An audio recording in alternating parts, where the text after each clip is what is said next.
All right, we're live. Welcome everyone to TableTalk, where we talk all things tabletop.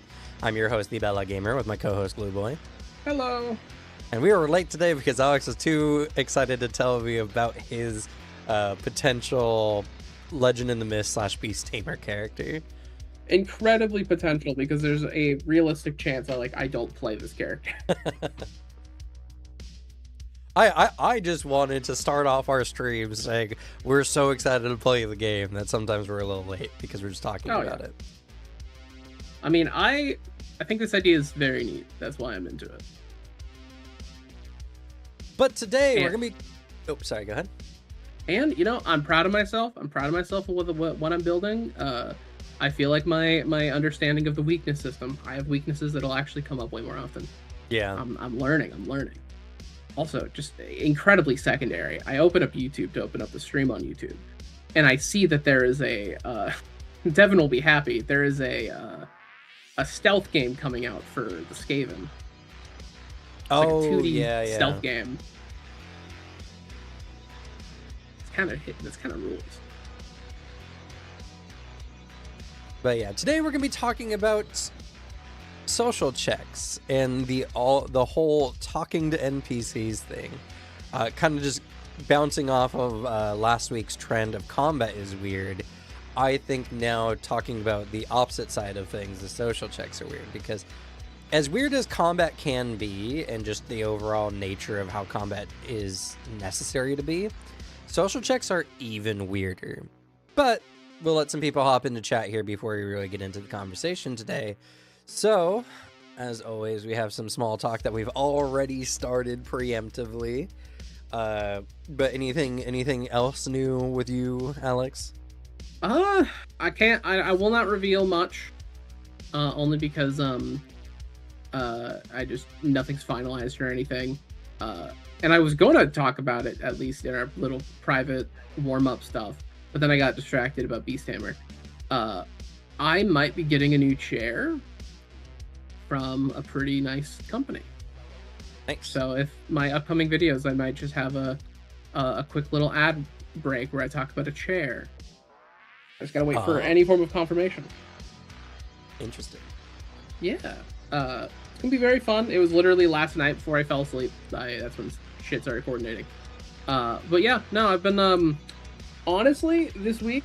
I started yesterday. I've really been working. I've been doing a lot of pre-work for moving, and I've been clearing out a lot of my shit. I am very idly doing that right now. Actually, I'm clearing out my desk and just my general surrounding within reach office area because it's kind of needed it. I have such a bad tendency of just putting things in a drawer and just letting the drawer build and build and build. And I'm looking through and I'm like, what the fuck? I don't need half of this shit, maybe 75%. And I'm very much the person of I don't like having things I'm not actively using. Yeah. Or don't see an actual purpose for, because that's just clutter. That is trash. If I'm not using a thing, I want to repurpose it, reappropriate it, or throw it away. Because if I forget I own an item, that basically means I didn't need that item for this long. So what's the point of owning it?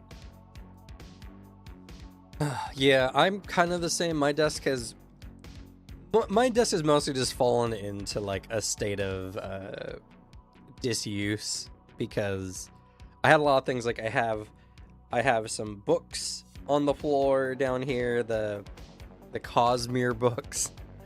I have some GM screens, and then I used to have a bunch of mail or stuff up on my desk to remind myself that that's something that needs to be dealt with or whatever. That has now just is no longer useful, and I just haven't been at my desk significantly in over a year. Fair. I have two little cabinet areas with stuff that's a bit more important. Oh, my old mic. I gotta throw that away. That's actually busted. I have a cabinet that's just for documents that I actually need to in the future. The stuff that's important to save. Oh shit! I got a roll of duct tape in here. Fuck yeah, dude. That's handy. I have I was also just fishing through. I have I got my deck of cards. I had it on my desk. It's a deck of cards I got for us to play that Fabula Ultima like expansion character. Mm-hmm. And I haven't used it since because I don't do anything with the normal set of playing cards. Right. It's good to have. It's not like they're expensive. Mm-hmm. Yeah, so my day's just been that. It's been a lot of, and it's gonna be that again tomorrow because I need to. The local dump is it's open from like 12 to 4, so I have like a window. And so today I'm not planning on making a dump run. Tomorrow I'm planning on like that being the last time I need to go anytime soon. Yeah. So like I'm getting everything ready for tomorrow. And like that is one of my like last bit of productive things I need to do for this weekend. I took off work, which has been nice. I've needed a little break. Yeah. It's always good to have a like, I feel like businesses just don't give enough days off in the year to like properly have some good mental health. Some do, but most don't. It's just like you get 3 weeks off in a year. It's just like I don't know about that, man. It's funny because like everywhere else, there's a lot of places that really don't do that and have it so like literally a quarter of the year total you can say you have like vacation time, if not a little more. And they find that like, wow, there's really good productivity benefits for not having people work, especially not have people work like 40 hours a week, or at least not work 5 days a week, because there's just a lot of jobs where it's an overall theory I really have developed more and more working around like a lot of administrative stuff. I have a belief that a lot of the issues we face in like our day-to-day corporate jobs is because, like, not to get preachy, but as a society, I feel like we have really properly morally shamed the idea of laziness to the point where feeling unproductive is like a moral bad. And because of that, that's where you'll find when people are really bored at their job and like they don't have anything to do, problems start popping up. Because if there was enough productive work for everybody to be actively doing all day, then like there's just no time for like the real office politics or drama. And you do that because it feels like the negative emotions you build from that feel in some way productive. Like you're doing something and not like, oh, I just went to the office and gossiped for 7 hours, which is something I hear and see. And it's annoying. Yeah, it's one of those things where America has developed a revolving door, like, blueprint, where a lot of it is they keep an employee on until they burn out, and then they're more than happy to let people go for literally anything, especially with like the right to work states, where it's just like they can fire you for no reason, and but you can quit for no reason too, so you know. But they're just like, yeah, someone's gonna get burnt out, they're gonna fall off, and then someone new is gonna come in fresh and new and ready to be productive. It doesn't work that well, and it constantly causes problems. But these businesses make such ridiculous amounts of money that like the inefficiency and the money they lose for that inefficiency is literally like drops in a bucket. It doesn't matter. So yeah, and like it's such an annoying system too, because it's there's a lot of shit where like, well, it's just exploitive. It is. It's fully it's exploiting people. It is the fact that shit has kind of moved in a position where the only way to get more money is to find a different job. Upward mobility in a lot of jobs is just not really a thing anymore. Yeah. It's pretty rare. I am really lucky in my current position, and I'm hoping to find a way to retain it in my plan to move.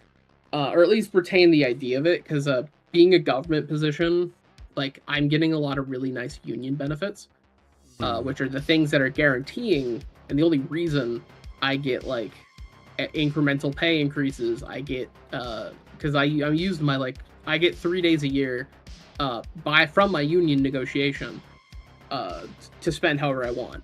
And that's what I used for this weekend. Like, or this whole week, I took 3 days off union, because like that's just a thing I get that refreshes every year. And then I get a lot of other little benefits and shit, but it's only because I'm lucky enough to have a good union, and lucky enough in just general in Washington, because at least like the period of it's only really the first period of 6 months where you have to worry about the they can fire you for no reason thing in Washington. Anything after that, especially if it's union, is like, are you prepared for a firing process that could take like half of a year? That's where we get that shit. It's even worse if it's union, because you can stretch that shit. But yeah, it's an annoying system. I wish a lot of shit. I think if it's gonna pop off, it's gonna pop off, and this is the era that it might, because there has been like a really good, well-supported push to reduce the work week to 32 hours. And I think that would genuinely be a game changer for a lot of people. Yeah, there's just a lot of issues with it because, you know, people need the 40 hours typically or more. A lot of people have two jobs. Oh yeah, no, the position is 32 hours without a loss in pay. Right, so it's right, it's but a pay that's very equivalent difficult to do. It is, and it very much depends on the type of work too, because there are some jobs that just physically you can't do that. Yeah. The difference is that what they're finding is it is there's been a lot of like really interesting pilot programs of that happening in the US. A good few industries trying it, and they're finding that like literally at worst they need to hire one more person, maybe two. And like you get a small amount of like little extra money, but then they're finding that just like time off goes down, like people calling out sick and doing that goes down. They're finding that more shit gets done, so then those work periods are more productive and generate more income to make up for firing another person, or not for like the hiring of new staff for like the just people working 4 days. Yeah. And there's a lot of benefits, but it's just, you know, it's when you tell like if I tell my folks about it, and I have, where they talk about like they talk about it like, well, our business couldn't operate in this. It's like, well, you're thinking of it in just a wrong method, or they're thinking about it in the like, oh, it's permission to be lazy, which is where I'm bringing my point of, I think we've made too much of a moral rot of if you're not being productive every day, if you're not doing something properly every day, and you're lazy, that is bad. I think making it a moral bad to be lazy, not to be like the classic archetype of the slacker in every early movie that somehow afforded a place and just didn't work ever. Yeah. That's probably not the greatest thing to do. But like the idea that you don't need every single day to be generating income. You can have days to just relax and chill and spend time with your family. Yeah. Like, that's fine too. I mean, like, it definitely works, but I will say that we can't discount how many people are just straight up lazy. Like, oh, 100%. There's, if you are retail at all or something, there's people who are there just to earn a paycheck, which I'm all for the idea in the current market, especially. And that's the hard part, is because if it's 32 hours with increased effective pay, so you don't lose, you know, pay effectively, that means every work hour is more valuable, so laziness hurts more. So there's a lot of problems, and there's a lot of societal problems that just won't fix it at all anyway, because like there are just people out there who are genuinely hopeless, you know. Oh, 100%. Like, so. Overall, my large philosophy on a lot of things is it's something that's fun, because my dad is, I mean, like a lot of people can say like, oh, I got the conservative Republican dad. Right. I at least have the luxury of saying that of my dad is not like, he is very fiscally Republican. He's very pull yourself up by your bootstraps. He is super into me doing YouTube because he can interpret it as my son is starting a business. Yeah. And that's what excites him. Which, yeah, 100%. It's just, I have to tell him that all of his business, like, growth ideas for me just don't work. Because, like, he's a lot of, you should try implementing AI. And I'm like, that'll destroy my career, Dad. So no. Things like that. And, like, I think he likes talking to me about it because he like, actively will start the conversation with me. Because I think he just likes that there's a person who is pushing back against him on a lot of things. And is not being, like, an ass about it. I'm just talking to him and explaining what I believe and how I think some of the things he's believing are dumb, and he'll do the same thing. And he's very much in that same camp. But I got my philosophy of if we have a situation, and there's never going to be a perfect solution to anything. Yeah. Just there's always going to be problems that are introduced. But if we look at a problem and we're like, out of this sample group of maybe 100 people, this will benefit the majority and like a small handful of people are going to abuse this new system. Let's say, like, just hypothetically, 90 out of 100 people will take full advantage and find like a real benefit to a 32-hour work week. But 10 people are 100% going to mooch and leech and make it annoying. For the sake of the 90 people, I am willing to sacrifice a new method of mooching, because I think that is 90 lives you're at least improving with a decision. Right. But that's a thought that requires equal distribution. Right. Oh, 100%. Every business has the same ratio. And it's not going to work for every business. It's purely like the hypothetical framework where I think there's exceptions to it. But a lot of times I lean a lot more to the what would be a benefit for a lot of people.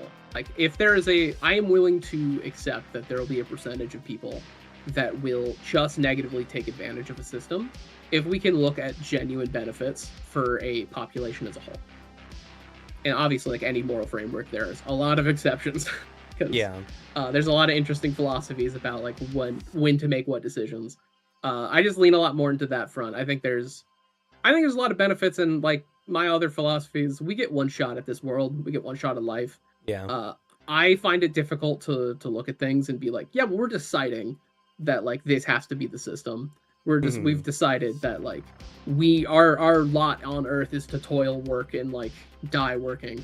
And I'm like, to some extent, we've done this to ourselves. It's that bird cage with 2 bars on one side. Right. Like, we could just move past it and find ways to figure this out. It's just going to be very hard to get there, but like, we should at least try. Yeah. I mean, to be fair, right?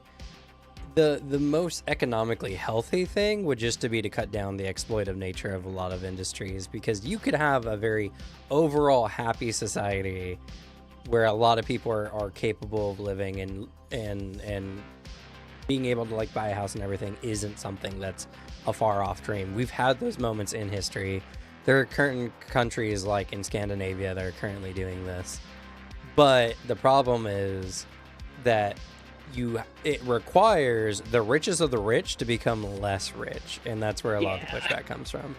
Exactly, that is because you're effectively saying, hey, you can't be as wealthy as you are to make everyone else happy, and that just doesn't make people happy. So yeah, exactly. And like and it makes dumb people unhappy, because then they think they're limited on how wealthy they can become, even though we're talking on the magnitude of like you now have to think about spending your money rather than having infinite money. And now I'm gonna starve. Like, just that. Like, it is, oh no, I have to buy 3 yachts instead of 4. It's like, man, what a sad life. Like, but no, it's there's a lot of those bits, and I'm always gonna be in the camp that just benefiting people and making someone's life even like marginally better is like the best thing we can do. But it is just always going to be a very annoying push. And even more, the biggest one, oh my Jesus, the biggest one. It's like Ford v Chevy or something, Ford v something, where it was the lawsuit that proved, and it's set in legal stone, that companies in the US must always be pushing to grow, expand, make more revenue. Because if they do not make that push to make the shareholders more money, they will get sued, and like the company will be taken from them. Yeah. Which is why we have a like line must always go up economy right now, is because of that singular lawsuit in the 50s. And it's bad. Because like our entire world gets shitty when it's like, oh man, I could make a really good product, but if I make a good product, then I'll lose more money in the long run. I'll just have a maintain income. I have to purposely make my thing bad. Yeah. That's the one that gets me. I fucking hate the tech inshitification. I hate that everything has an app. I hate that I can't just buy a thing and use it. It's got to come with a $12 a month subscription service on top of it. I hate it. I hate it so much. Like, going to Home Depot pisses me off now. Every single tool and appliance is like, download our app. And you're like, oh, you can monitor the battery life of your drill with your phone. I don't need that. I don't need or want that. This is extra steps that I don't need. Yeah, get advertisements in the fucking lawnmower app. Like, shut up. I hate you. We can't use our printer without an app. It's insane. Printer companies are evil. I fucking hate printer They companies. are. They're all so bad, and it's so fucked up too, because like literally there are so many things that printer companies have done to make it so another company can't just come out and be like, hey, what's up, we made a morally good and like user-friendly printer. It's evil. I hate it so much.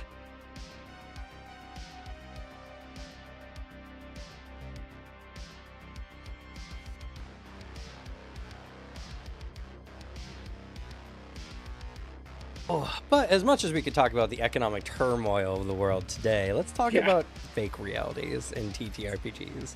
Talk about the fun shit. As I keep saying, people bounce in and out and they're like, oh, this isn't TTRPGs, and then leave. Yeah, we're just ranting about shit. Yeah. So, social checks. And this isn't really social checks, but I couldn't think of another term to like better encapsulate the idea of the social situation in game, not at the table. That's a different conversation. One time I definitely need to have like a stream talking about the stuff I went through as like a public DM for D&D doing Adventure League, because that's fascinating too. But yeah, gameplay mechanic wise, there are, I mean, you could probably get real granular with it and say there are several camps, but there's two major camps of social interaction: the role play it out or can I make a check camps. Because the odd thing about TTRPGs is the fun, or at least the idea of the TTRPG, and for many this is like the reason why you play, is getting in the shoes of your character and talking to NPCs and talking and role-playing in the world, right? Like that kind of theater kid mindset of interacting. And I'm a big fan of that as well. I love the aspects of roleplay and like talking to characters and everything like that. Some of the best moments in TTRPGs are with conversations with NPCs, typically.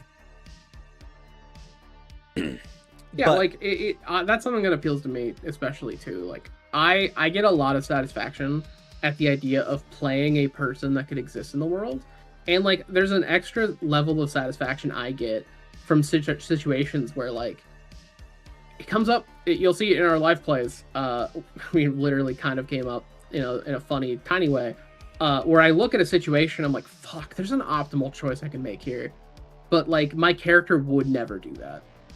And I like those points of I need to play my character true to form over like playing the game optimally. I think they're really fun, emergent aspects of like a tabletop role playing game over just like a set RPG.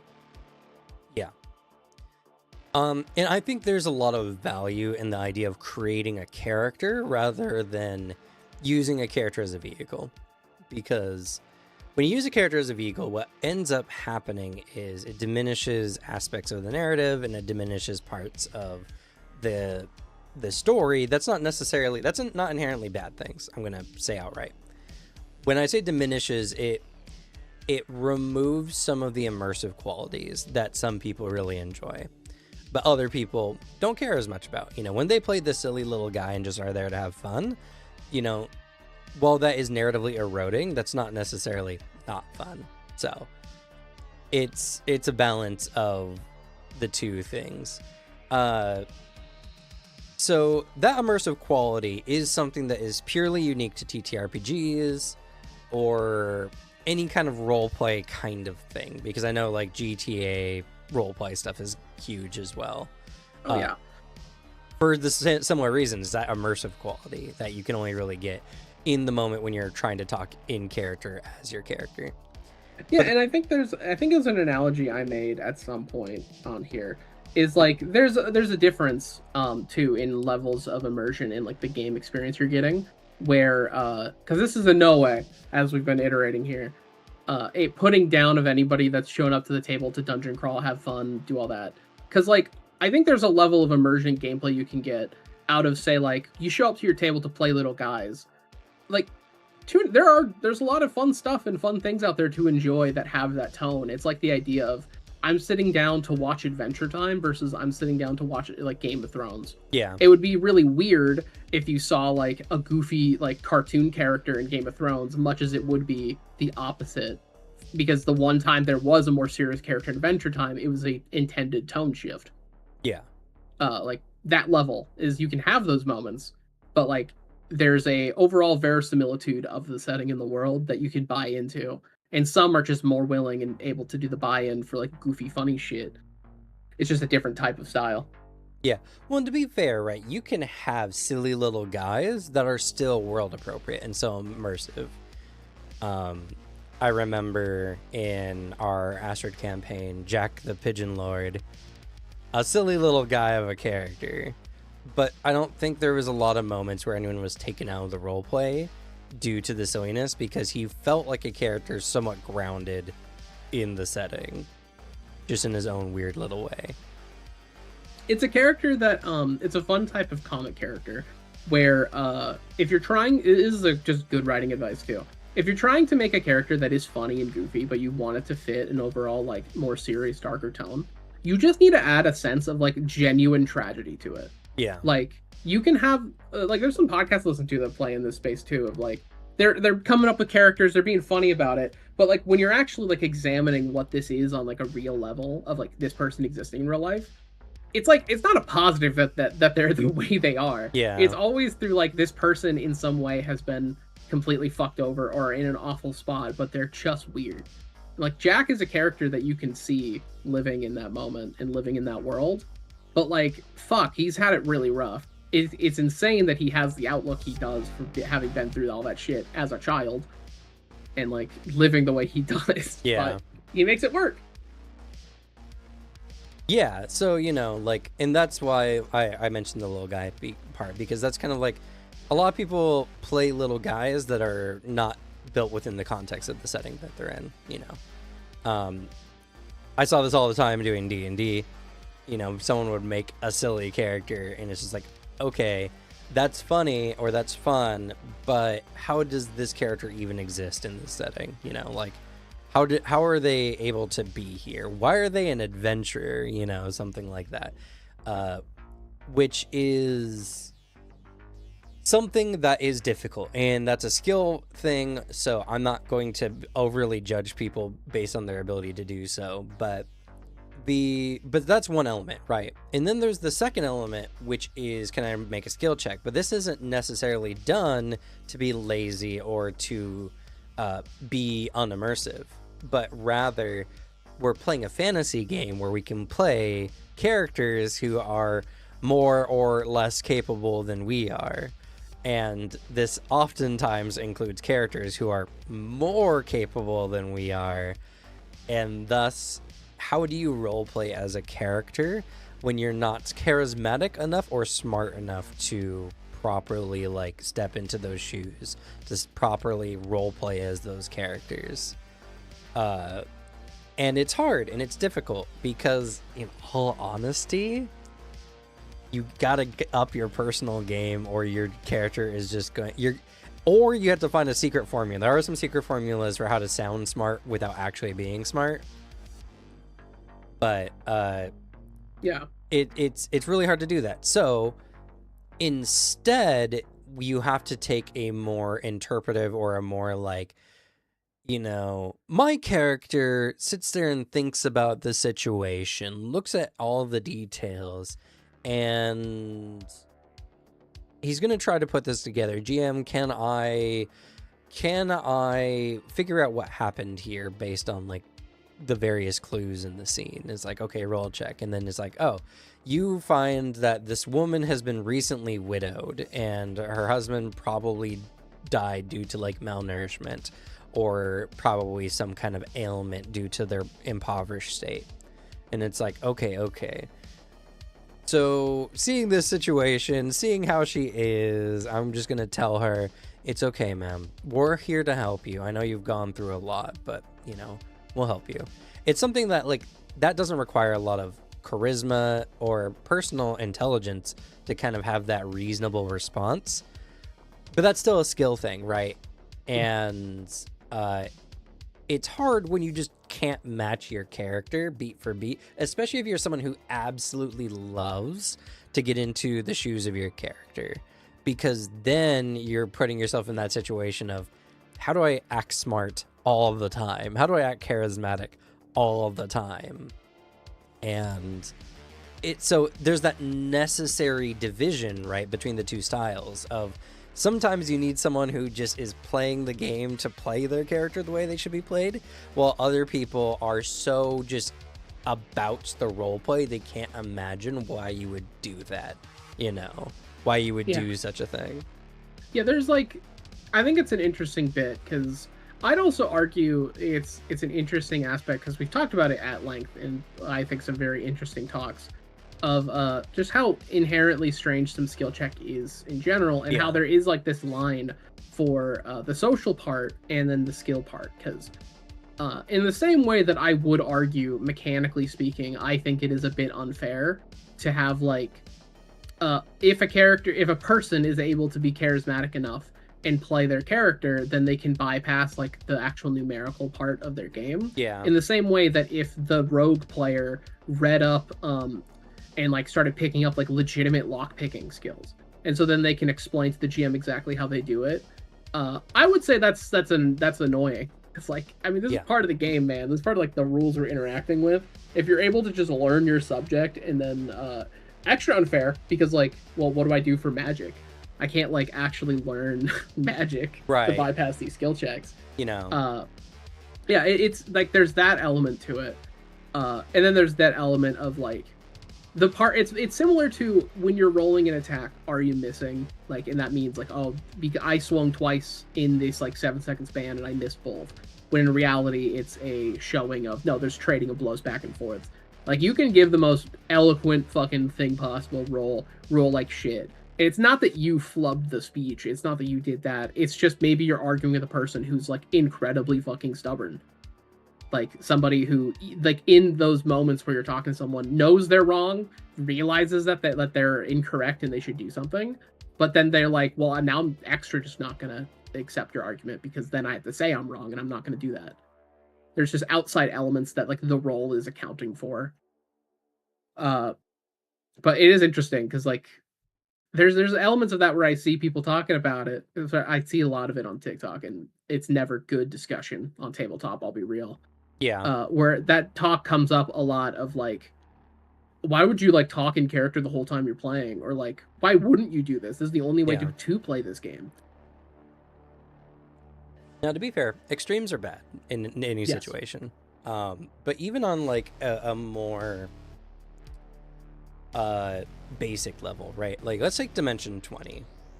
Brandon Lee Mulligan has gone on record to say that he uses combat as just what it's for. It's a combat game, so he lets the system handle combat so that he can then do all the roleplay stuff that he really enjoys.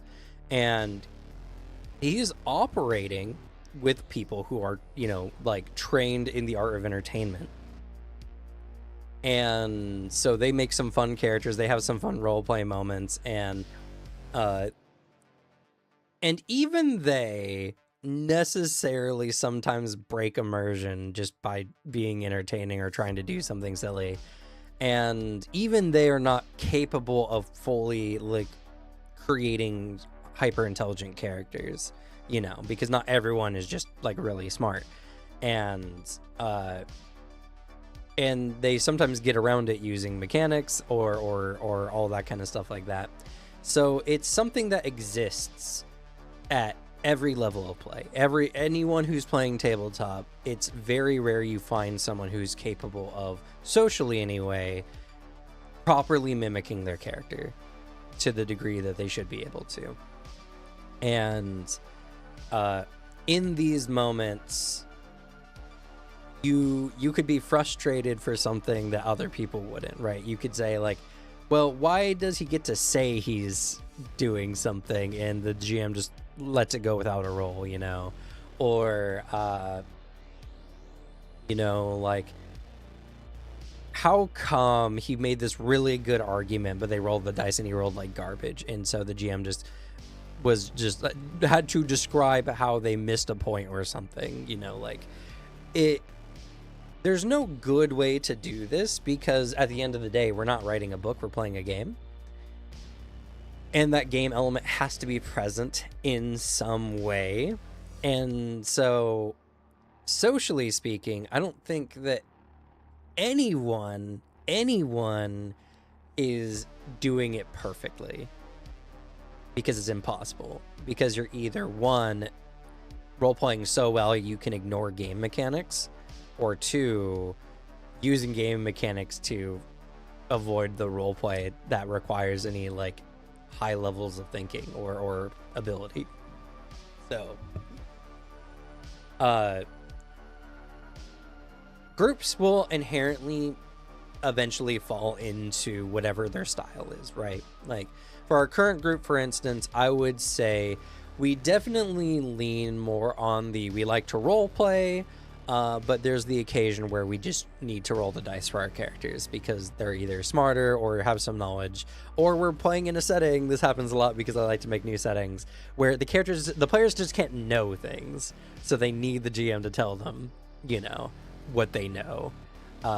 And I think that's fine. You know, I think it works out just fine. And there are like literally 2 settings in existence where I could play a character that if I gave them high history, high like intelligence stats of like just knowledge, I just like could get by without rolling. right. Like if we like playing in a Vampire the Masquerade game, that's the state I was, but I was like, obviously I'm gonna roll because I find it more interesting in a WoD game. And actually, there's a level. It's again that like that bell curve, that intelligence curve of it. Like I know a lot about the setting, and because I know so much about the setting, I know what a reasonable belief in like amount of knowledge a character in said setting would have for like my level. So I can role play. It's fun because on my Discord we have a version of this. We have a I've given a bunch of WoD nerds and theater kids a text channel where the idea is like, yeah, it's a giant AOC chat or AOL chat for the supernatural, and people are role playing in there. And I have a mage character, I have a technocracy syndicate character, and I know very well what actually level of knowledge would a technocrat have. And it's like he has a broad stroke understanding of a lot of things. It's just it's the specifics that like he just doesn't get. And like that's fun. Same with Warhammer. And I know down the line we have the idea of a Warhammer like Rogue Trader game. In that game, I already know I'm gonna play a Seneschal. I'm gonna be like the knowledge guy because I know a lot about 40k. I know that shit. I know it on lock. And at least a character in that position in Warhammer would know most of what we know outside the universe. It's just painted with like a propaganda lens. Yeah. But yeah, like that's a reasonable thing because I mean, even for GMs who are making up stuff on the fly, there's no reasonable expectation the player would know like your world history. If you're introducing new shit, your player's not going to be like, I read a book on that, because it's in your head. Yeah. And so like, so yeah, we have this level, right? We have this general understanding. Some groups are a lot more roleplay heavy. Some groups like to lean on the system more. There's not really a right or wrong, but there's places where it gets weirder. Let's talk about intimidation. So intimidation is one of the hardest things to roleplay TTRPG wise. Yeah. Because intimidation is mostly about body language and subtext than it is about actual words being spoken.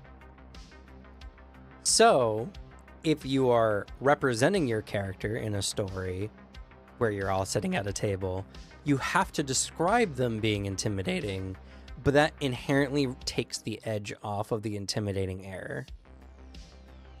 The only other way you could do so is if you give off a unsettling energy, which some people are really good at, but that's something that's very rare that people are good at that, and it's something that a lot of people want to be intimidating and don't have that. Yeah. It's actually really fun, like, using this as an example, because, like, I think it's obviously very noticed.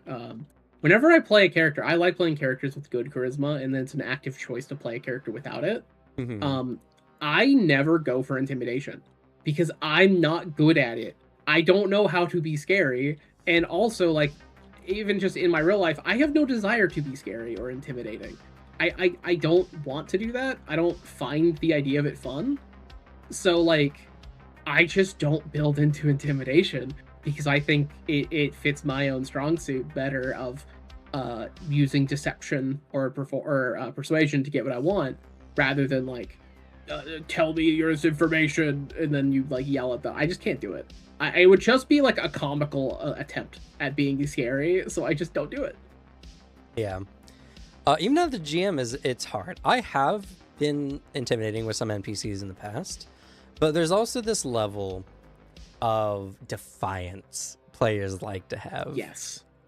Where it can be impossible, no matter what you do, to be intimidating, because the players see the BBEG or someone trying to be intimidating, and they instantly get, like, people just have this instinct to cut them down, to trip them at the knee, you know, because it's just like this inbuilt defiance that people have for it.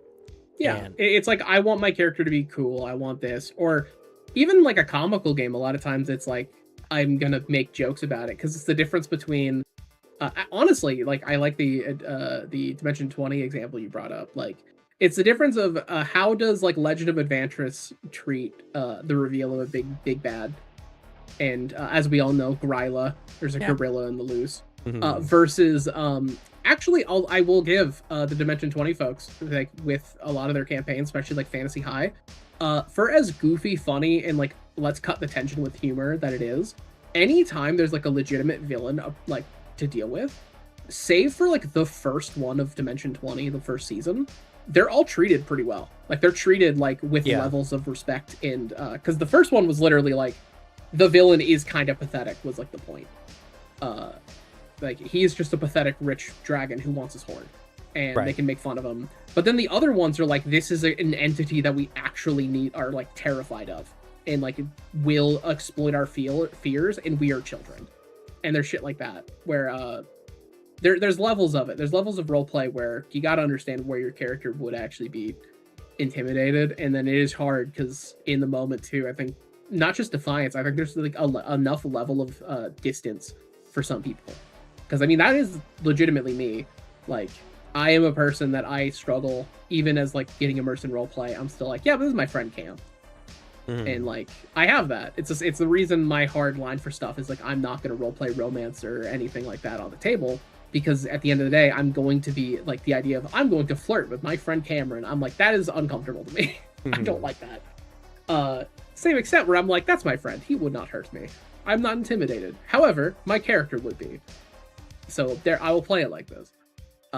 There's like a level where you need to have that buy-in, because I think there is a level of, for the tone of the game, it is disrespectful to like, this villain is meant to be intimidating. Let's make him really not. Yeah, well, it's at level distance, and like I said, it's an instinct.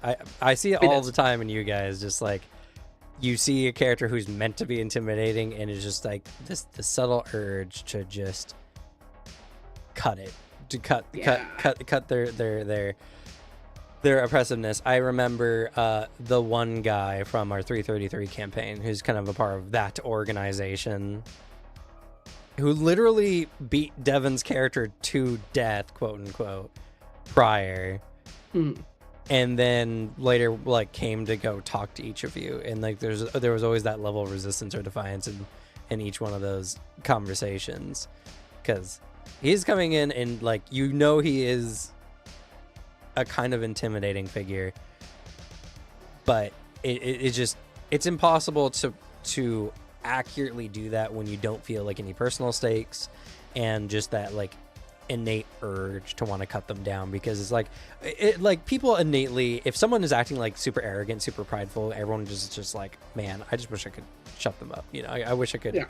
I wish I could take them off their high horse, right? Like, it's just this urge we have. And so you see a character like that, and because you're not in the scene and you're not currently in peril, that urge just kind of wins over.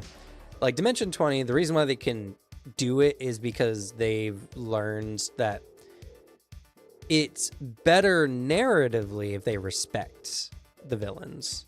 And it's a challenge to properly roleplay that while still maintaining some of their character's edge.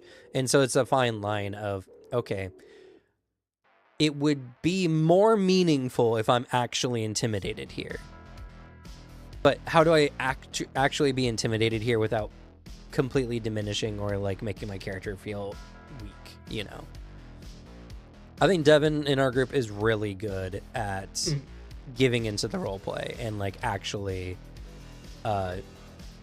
letting himself be like intimidated or letting himself be like diminished by other characters. Because like in the 333, the same character, you know, he submitted the whole time. He's just like, I guess we got to do this, and he's like, I got to kill you now. He's like, I guess this is what we got to do, you know. No fighting, no back. He's a guy who knows he's beat.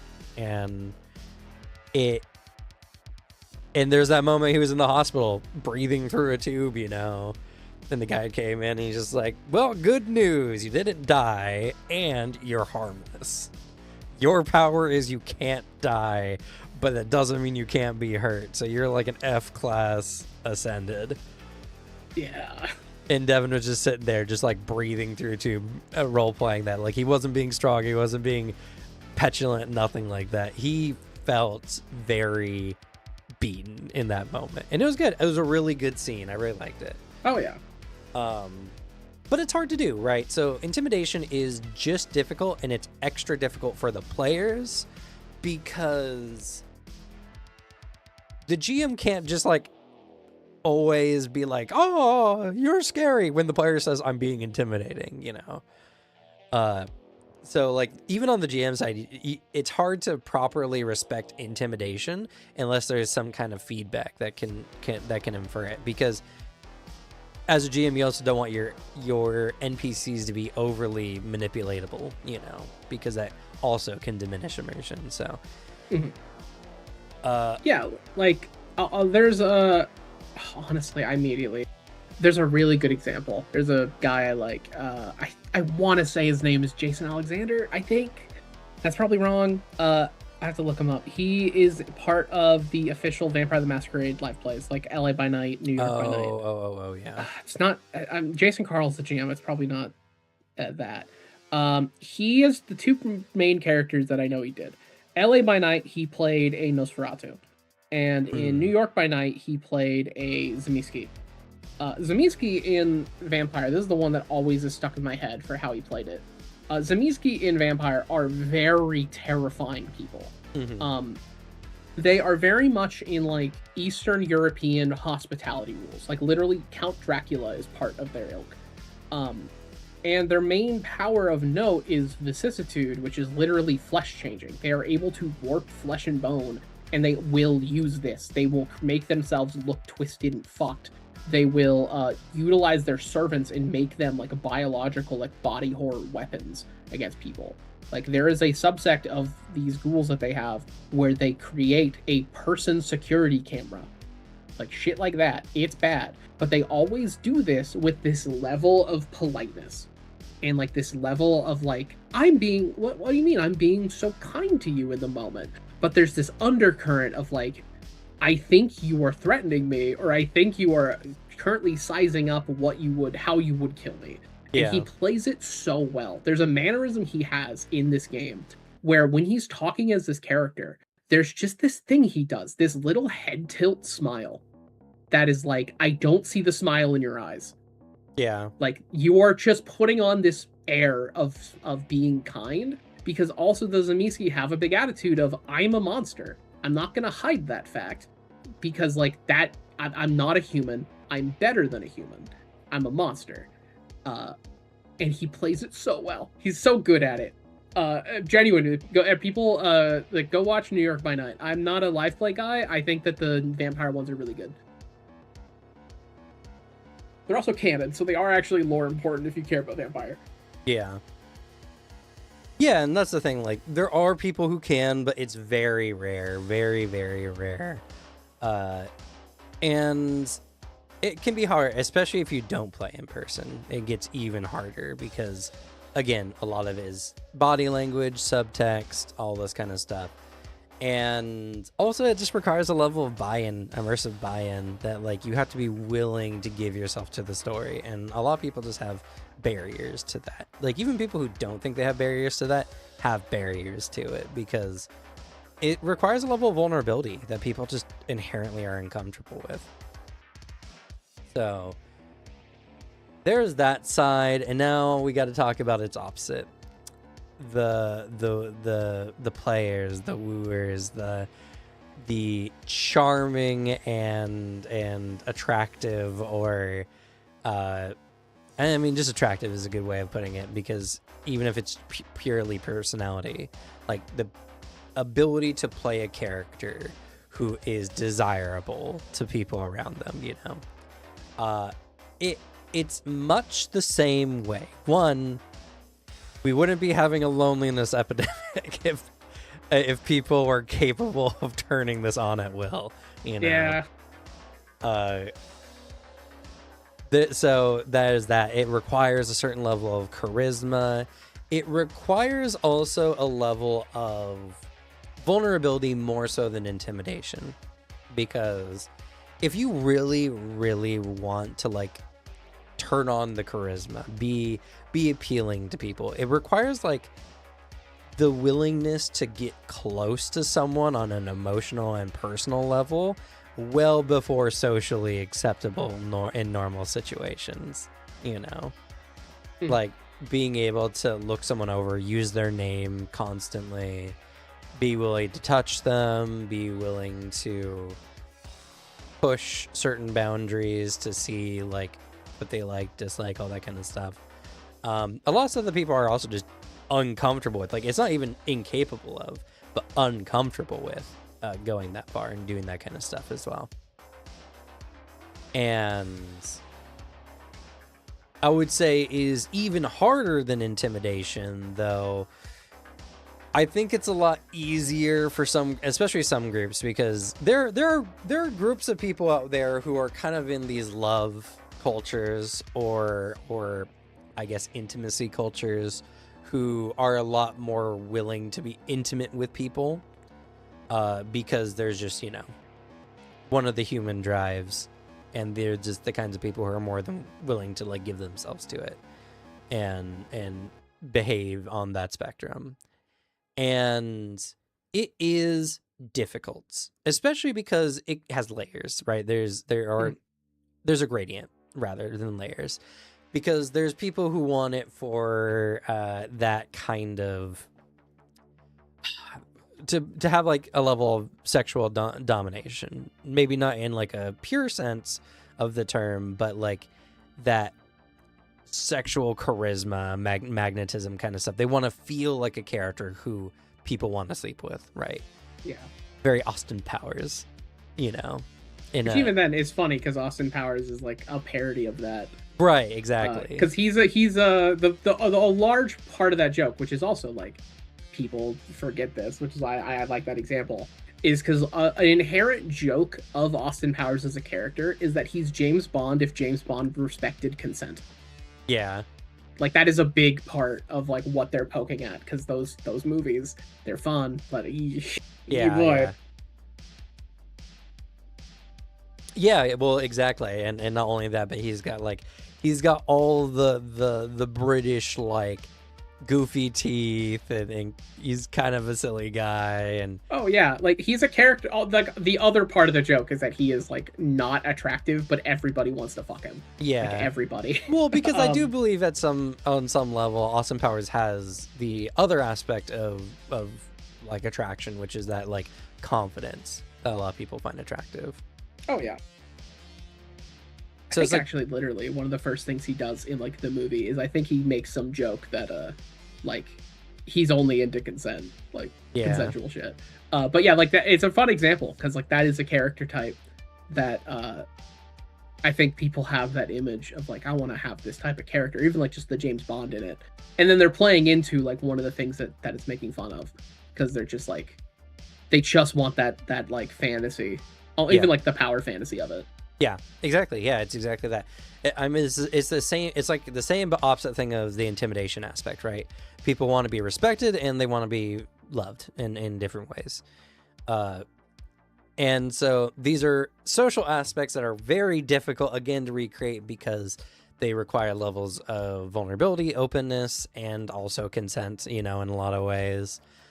Because, here's the thing, and I think this is something that I've been kind of bad at because I'm getting too into the story, but people don't necessarily want to come to a TTRPG experience to be in awkward situations or to be in situations where they feel like actually intimidated.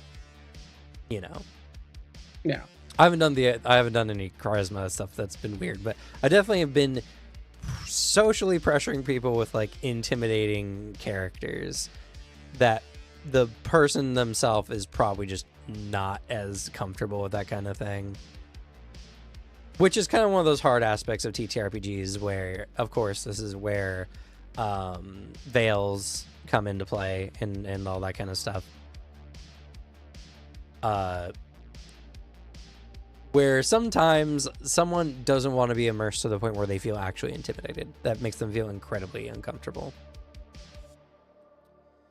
Oh yeah, like there's the fun of a tabletop for a lot of things is that you are engaging with a lot of aspects of reality, but there's a really big barrier that's still disconnecting it. So like you can engage with the parts of reality and even the parts of reality that you don't like the idea that there are just people like that who will take advantage, that will try to financially get you, or even just like blackmail you, all that. But you have like this fantasy of it where you're like, I'm safe here, I'm having fun, and we are playing around it.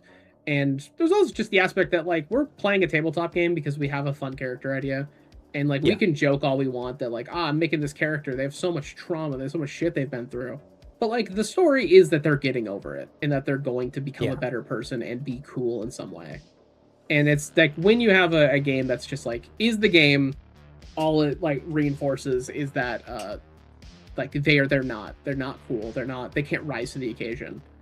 That's the fun of it. It's through adversity, people who rise all the way through the occasion and also become sick badasses with cool powers. Like that's just the core part of that fun. So there's a fun balancing act. It's the knowing the tone, I think, is very important when going into a game, because it's really integral, and I think it's something people don't think about often. Because oh shit, Twitch just died on me. But there's just a very integral thing where I give it in the same way as like a lot of serious stuff, is there is a power to having something be selective and having something be like, when it comes up, it's notable. It's like in a very serious thing, having comedy and having jokes and stuff is important. It can't be the entire thing. But you cannot tell a grimdark story even without levity, because then there's nothing to care about in this world. In the same way that like the Adventure Time example, it's very funny, very goofy. None of this stuff is taken seriously in the like universe itself until the Lich shows up. And the Lich as a character is terrifying. The Lich does not tell jokes at all. He is a notable thing that is like, I will destroy creation. And the notability of having a character like that and how he acts is part of it. And it's so notable because it's so alien to like what the world is. And like there's a power in that. It's like there's a big power of the tone of this game is that we are having fun. It's a power fantasy. We're like, we have maybe some characters we got out of bad scrapes. We're cool badasses. And then there's one guy in the game, one villain who like legitimately is like, oh fuck. Like I'm picturing a game where like maybe even like a crime thriller, and you're dealing with like your street gangsters and you're dealing with that. And then like you're dealing with a character like Silco from Arcane. A character that is really fun because he's so surprisingly intimidating for who he is.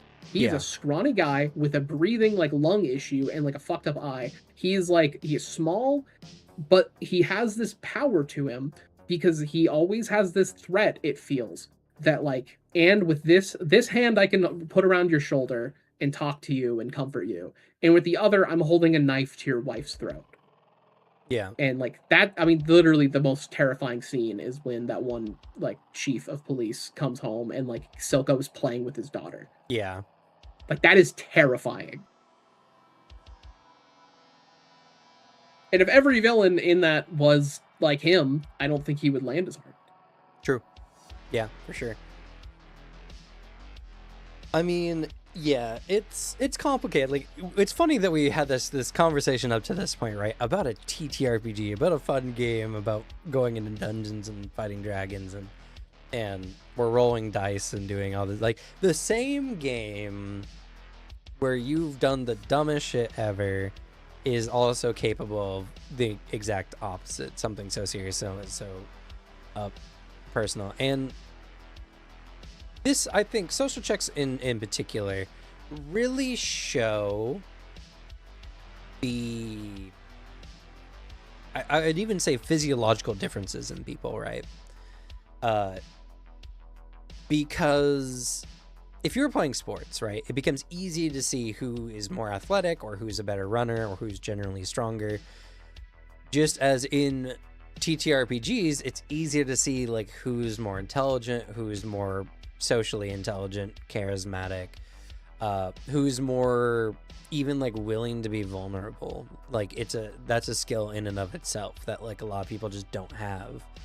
And so it's very like, it's a weird phenomenon, and it happens especially with newer players who they come into a TTRPG game, right, and they become intimidated by how good everyone else feels at the table. They're like, oh my god, these people are role-playing, like, seriously, like, I feel out of my depth in this situation. I mean, that's incredibly relatable, because, like, I mean, me going from Adventure League to your guys' games. Yeah. Like, the first time, because it was like, I already had that strong belief of, like, man, I really like tabletop, like, I kind of want the roleplay to be serious. And then I found it, and I was like, fuck, I gotta work up to this. And it took time. Yeah. Like, it's still, like, I worked my way up. It's the kind of thing where I can look back on some of those characters, and, like, I would have played these characters, like, I think a lot better if I did it now. But, like, that lead up is important, because you can't enter anything and be good at it automatically. Like, that's not really how it works. It's even if you go in and you're like, I'm pretty good at this pretty naturally, there's like a skill ceiling that you will rise to. And it takes work, it takes effort, and like there's a level of that vulnerability of just like, you're gonna fuck it up. I think there's a level of that too I have with I've said it many times, I'm not a fan of GMing. I also don't think I'm a particularly great GM, because like I'm not super interested in it. And on the other hand, like I have to do a lot of prep to GM, and I just straight up don't like the prep work. Yeah, like, I don't like doing it. I mean, me neither. Yeah, I just, if I could full improv shit, I would. That's why I find your skill of it impressive, because like I would do that if I could. I'm just like, I'm too ADHD with it, where I'm trying to like think of 5 different things at once, and I lose track of shit. But if I want to get better at it, and I think there's a future where I do. I mean, I think the future I get good at it is because I have the pressure of children, that like I'm getting into it, because I can see myself running like a house game in like 15 years, basically 10, 15, who knows, and doing that. Like that would be the thing I would rise up to do it, and I'd get better. But like there's a vulnerability of like, I'm going to run a game and it's not going to be very good, because I'm going to have to like learn this skill and flex this muscle. Yeah, it's a real thing. That like that level of vulnerability is something that is sometimes hard to actually take that step and do.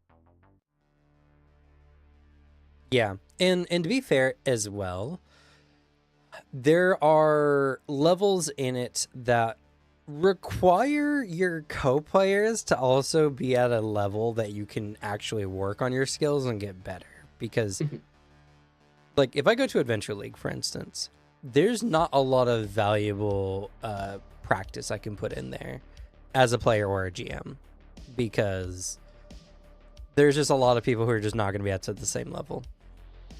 And sometimes you need to play with like super good people to make any meaningful progress in roleplay ability. And even like TTRPGs in general, like one of the most interesting things that I've found recently is Legend in the Mist. I love this game so much, but it has a skills curve that most TTRPGs doesn't.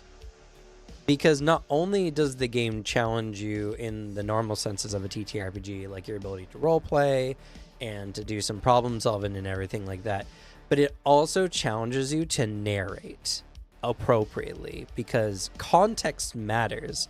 So what tags you can use in a situation is based on your ability to properly narrate, or to narrate in a way that makes sense to let those tags apply. And that might even require some level of preparation for tags to be used, not even in like a mechanical sense, but in a purely narrative sense. Alex's character, for instance, he has does well under pressure or something along those lines, and that requires narratively for Alex's character to feel pressured in a moment. That's not a status, that's not a particular condition. That's a, does this character and would this character reasonably feel pressured in this situation?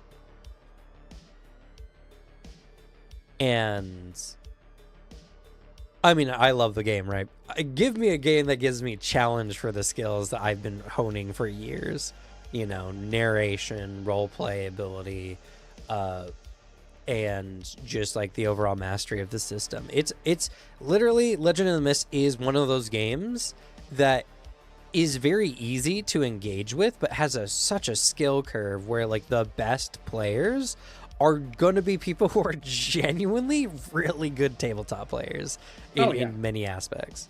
Yeah, because it's the reason I was excited to talk about my it's the fun context of it is it's like a side game for when someone calls out. That person who calls out sometimes is me. I call out because I sometimes just have issues work wise, or also I get headaches all the time, like migraine stuff. Most days I deal with it fine. I actually have a possible, maybe helpful fix. I found out that I never heard this was a thing, but apparently there's a migraine cap you can buy. That's like a gel cooled thing. Oh yeah, yeah. Thing. And like it has its full beanie that covers your eyes. And I'm like, that sounds really good. I heard about this for the first time like 3 days ago. So it's on its way. It'll be here, and I'll try that out and see if it helps. But yeah, like there's a reality where I don't play in this game. Because even then, if we decide to move it on a different day, like I work nights. I have 2 days that I could take part. And one of them we have a game, and the other day is for my fiance and I. Yeah. So it's tough right now. But like I'm excited about it because I think I love my boy Evan. I love playing him. But like I'm learning how the tags work. I'm learning how to set it up because I have a character that I think just tag wise and weakness wise, I think is a lot stronger of a design. Because like I've put a lot of thought in what I've learned playing Evan into him, and so like I'm really proud of the weaknesses I've built so far, because I feel like they're weaknesses that can come up pretty often, in a good way. And then I feel like he has some fun abilities, and I really like the idea of having a character that sets up and like adds tags to things. I think is really fun. Like the create a temporary tag is such a fun mechanic that I want to like fully engage with it. Yeah, and even more, I have an idea of like picture a liquid metal creature that can kind of act like the goblin from Lancer, because like what if I can give another creature a lot of bonuses? Yeah, and like just increase their shit. Have this guy, because like the point of my creature is more to be a spell conduit, and like have that avenue of it. So attaching it to a creature to buff it then just means like, all right, and I can focus on this element of it, and now your beast can get a bunch of like an armor bonus, maybe a strength bonus, maybe I can force adaptations on it to then give your creature a fly speed. Cool, what's up? Check out these metal wings I gave you. Like things like that. That is a really fun idea. Yeah, and I mean the game can go so far, like even now with multiple beasts that some of you guys are getting, like we're starting to get into the mechanical gameplay side of, okay, how do I make the best use of multiple creatures? Because with a given action, I'm only really able to command a creature at a time with the spotlight. So how do I get use out of my other creature or creatures? Because you can have eventually up to 5 creatures in the system. and there's a lot. But before I get too much into it, let's look at these comments here. So I think romance is actually more vulnerable for the DM than the player, since the romance player will often be coming onto an NPC, and the DM may not have seen the NPC that way. The DM has a lot of power in romance, and if they act wrongly, they can humiliate either the NPC or the player. For players, they can choose what NPCs to romance and prepare for that. This is very one-sided, it feels like, from a perspective standpoint, because one, the player can't just start schmoozing an NPC like realistically without your ability to consent or not to the situation, right? Like, you can just say, yeah, the NPC is not interested in you. You can determine, you can just say they're asexual and aromantic at any point. Like, you can automatically determine that for them. That's not a fun way to do it, but you know. Also, this kind of starts leaning into the social contract aspect of tables, which that's not really the conversation we're having today, where if a player is being particularly pushy, then that's, you know, probably just not chill at the table. The DM has a lot of power in romance, and if they act wrongly, they can humiliate either their NPC or their player. I mean, kind of, right? That depends on how much into the roleplay you're getting, because like, what, the player hits on an NPC and the player gets slapped, you know, maybe that player feels bad about that if they feel like it's unwarranted or something like that. But that's kind of just like a trope in stories. The player getting slapped is kind of just not a big thing. So that's like a certain level of immersive buy-in, and a certain level of, like, if your player's very, very set on doing this, maybe they're not playing this game for the same reason other people are. And that's a whole nother conversation in itself. Now, whether the DM is actually like more vulnerable in this situation or not, I don't think so. The DM is not necessarily personally attaching themselves to NPCs, usually. Sometimes they do, of course. And if it's a more important NPC, then it becomes a lot more even in that regard. But that's the thing. It gets more even, not necessarily more imperiled, because to the GM, it's just an NPC. It's a not real person, you know. They can kind of do whatever. There's degrees of it, like 100%. Like, it's the kind of bit where I agree and disagree, but the extent I disagree is that the fact that, like, a lot of those elements are just active in the player too. Like, it's always, because it's just that complicated, fun social contract bit.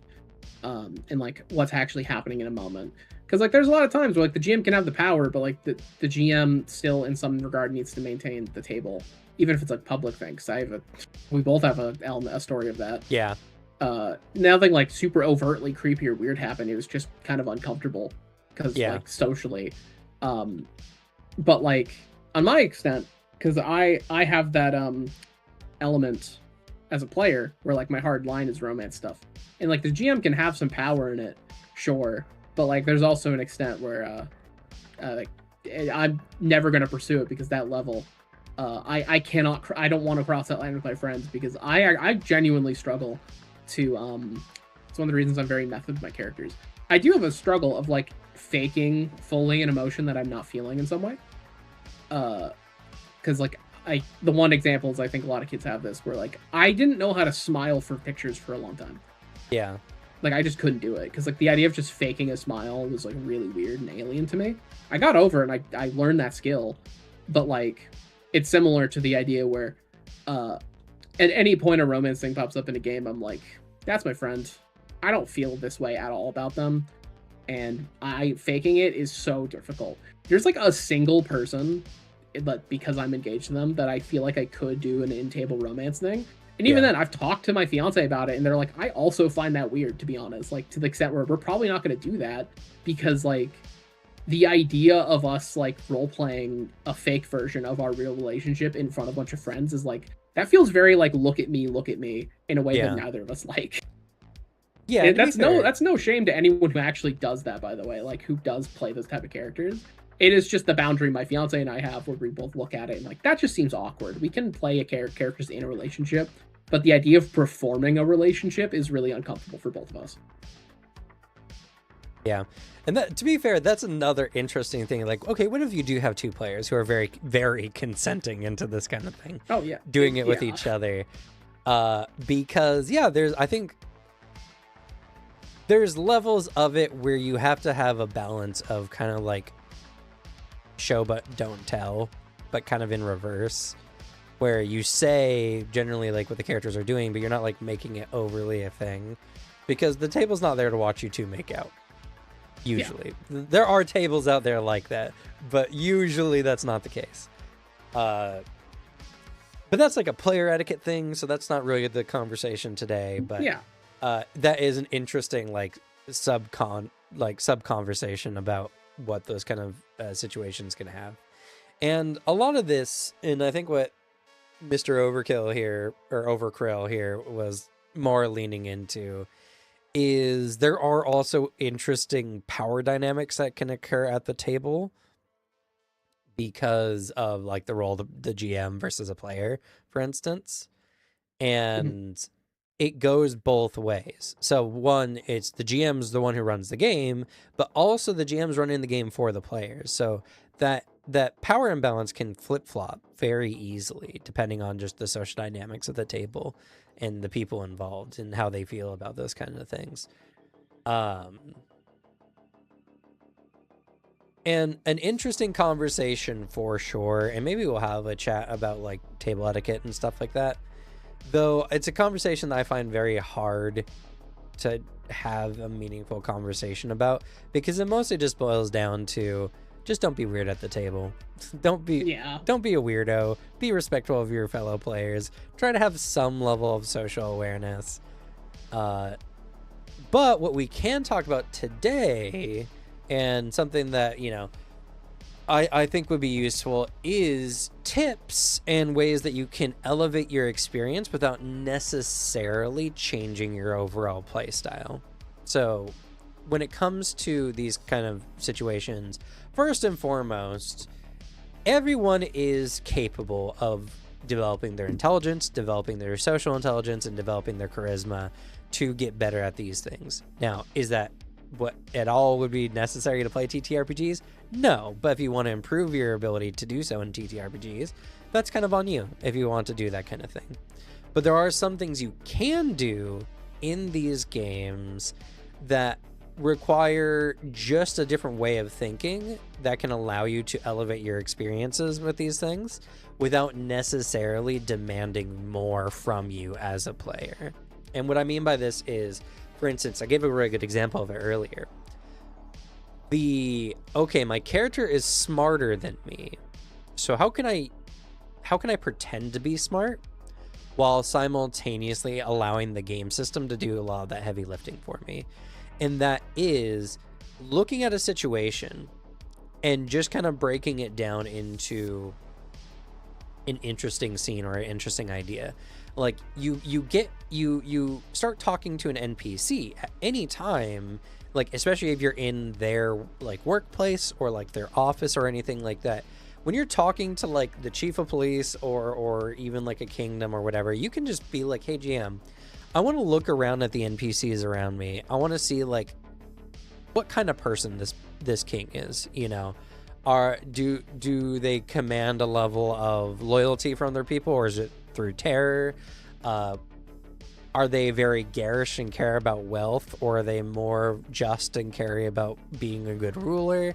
Or, you know, whomever you talk about, you can ask these very easy to think of questions. Anytime you're interacting with any NPC anywhere, you can always ask questions to learn more information. And if you don't roll well, that's fine too, because that can be an element of your character. But I'm talking more in a situation where your character should be good at this. So in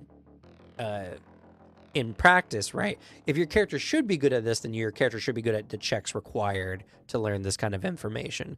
And then if your GM is good enough to improv, roleplay, give you good descriptions, which a lot of GMs tend to be at least to some degree, then you can gain information that allows your character to then utilize that. Like, if you learned, for instance, the king is greedy, I'm sure you could think of ways that you could then interact with the king. or ways that you could then move forward and have that level of like, my character is very smart and very socially aware without actually being so, for instance. Another good example of this kind of skill is slowly give yourself more to your games. Let yourself be more vulnerable a little bit. It doesn't have to be a lot.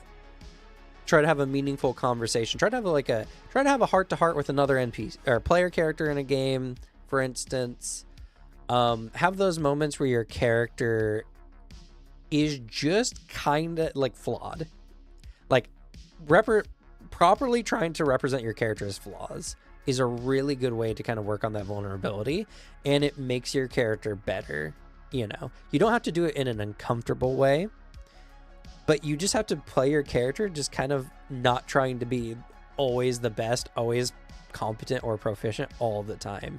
It's really good to have moments where your character is just kind of human, because it makes your character more relatable, which is good for immersion, good for everyone. Like, other players will think your character is more interesting with that human aspect put into them.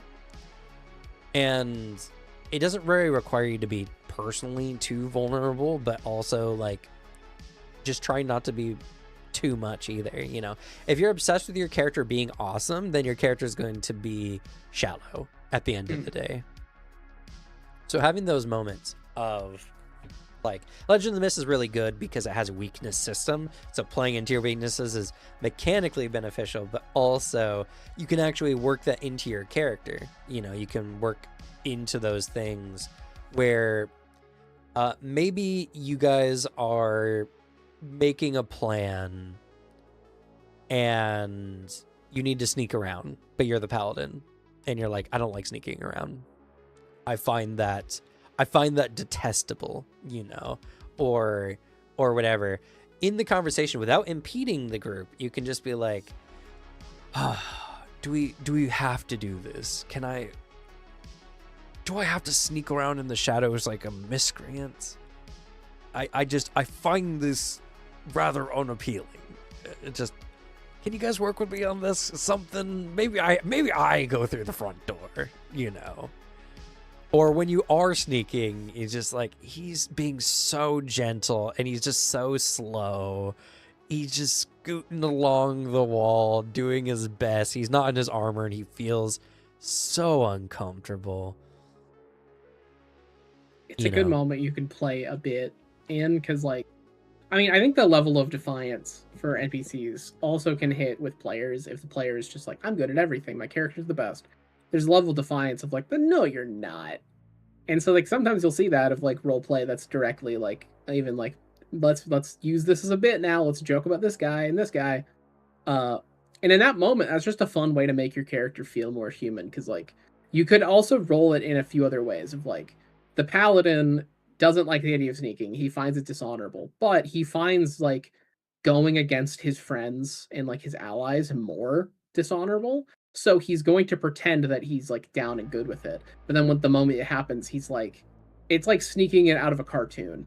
It's just a character that like, he's like, what are you doing?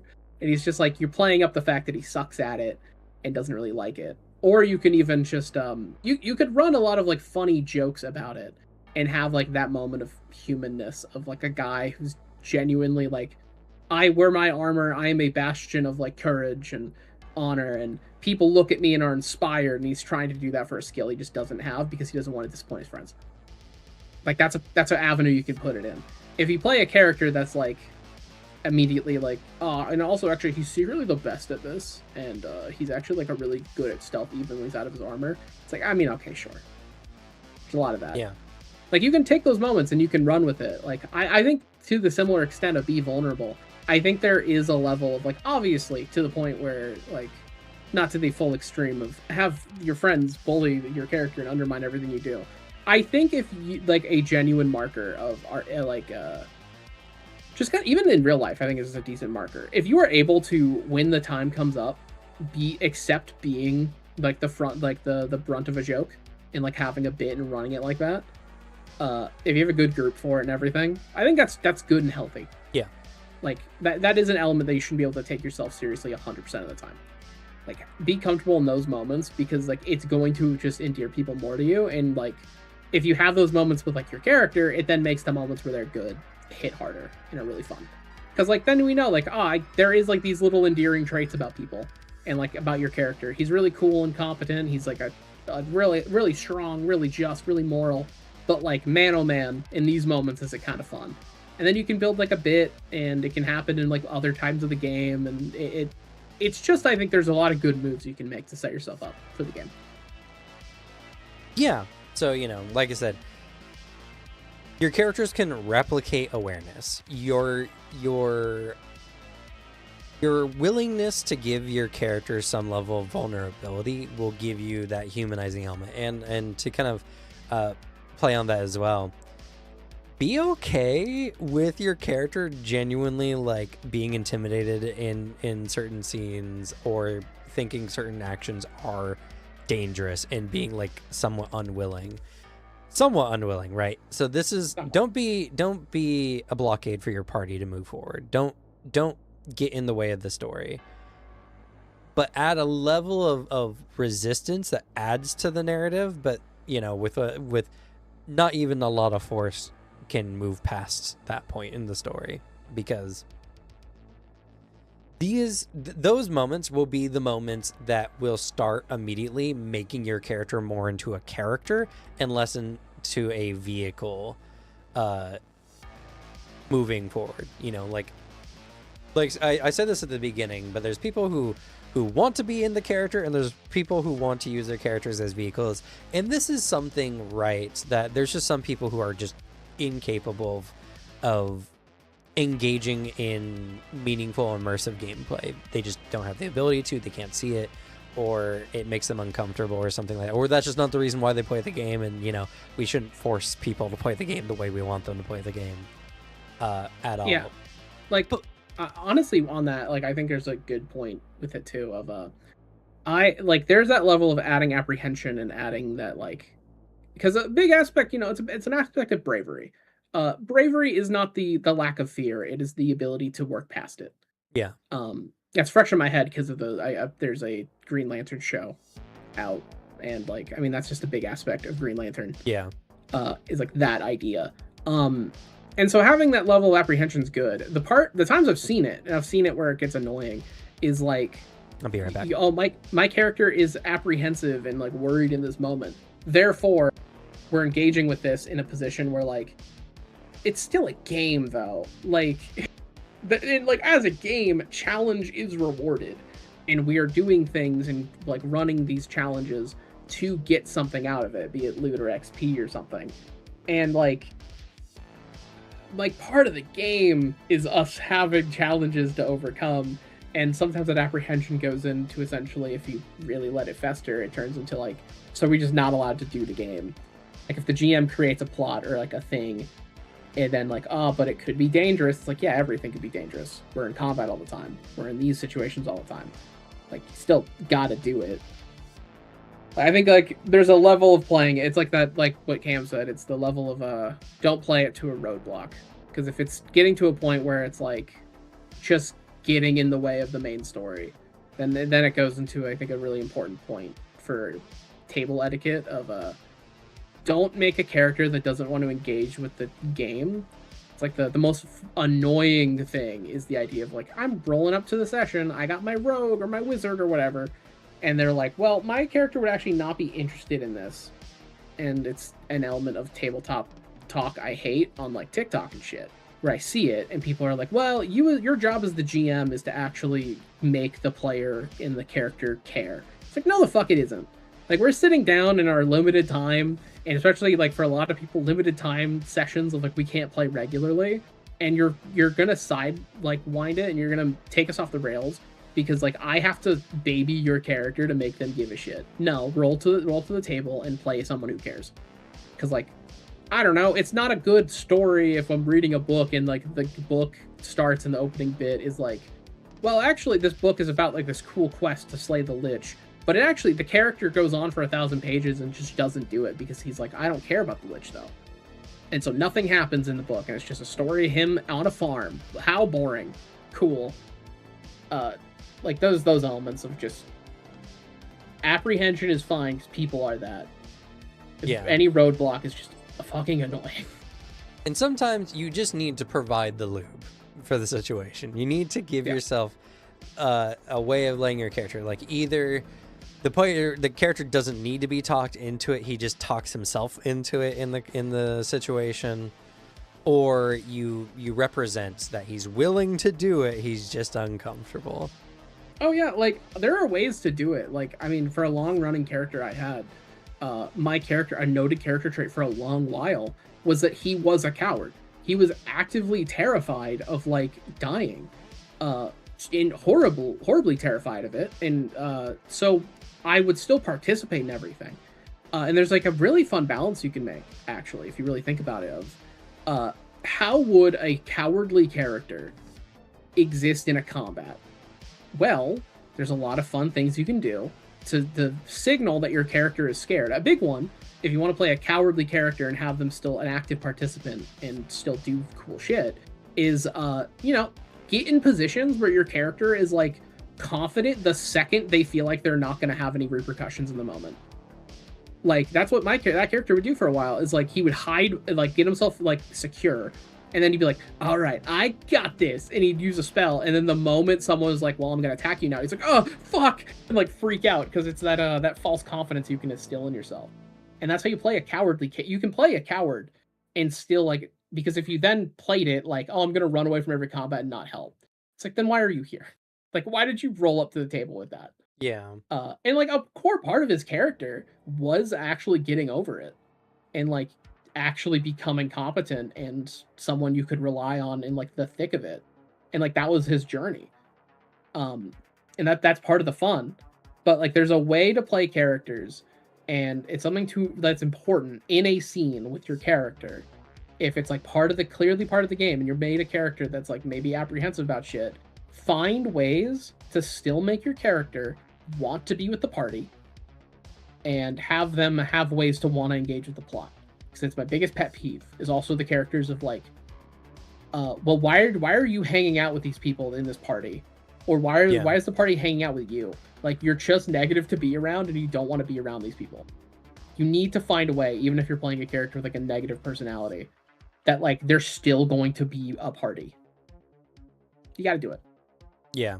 Also, an addendum, or not addendum, but in addition to this, TTRPGs are a group experience. Play the game with a level of social awareness of the table and what everyone else is doing. Play the game with a interest in getting involved in the other character stories. Don't play the game only from the lens of your character, because it makes you less fun to play with, honestly speaking.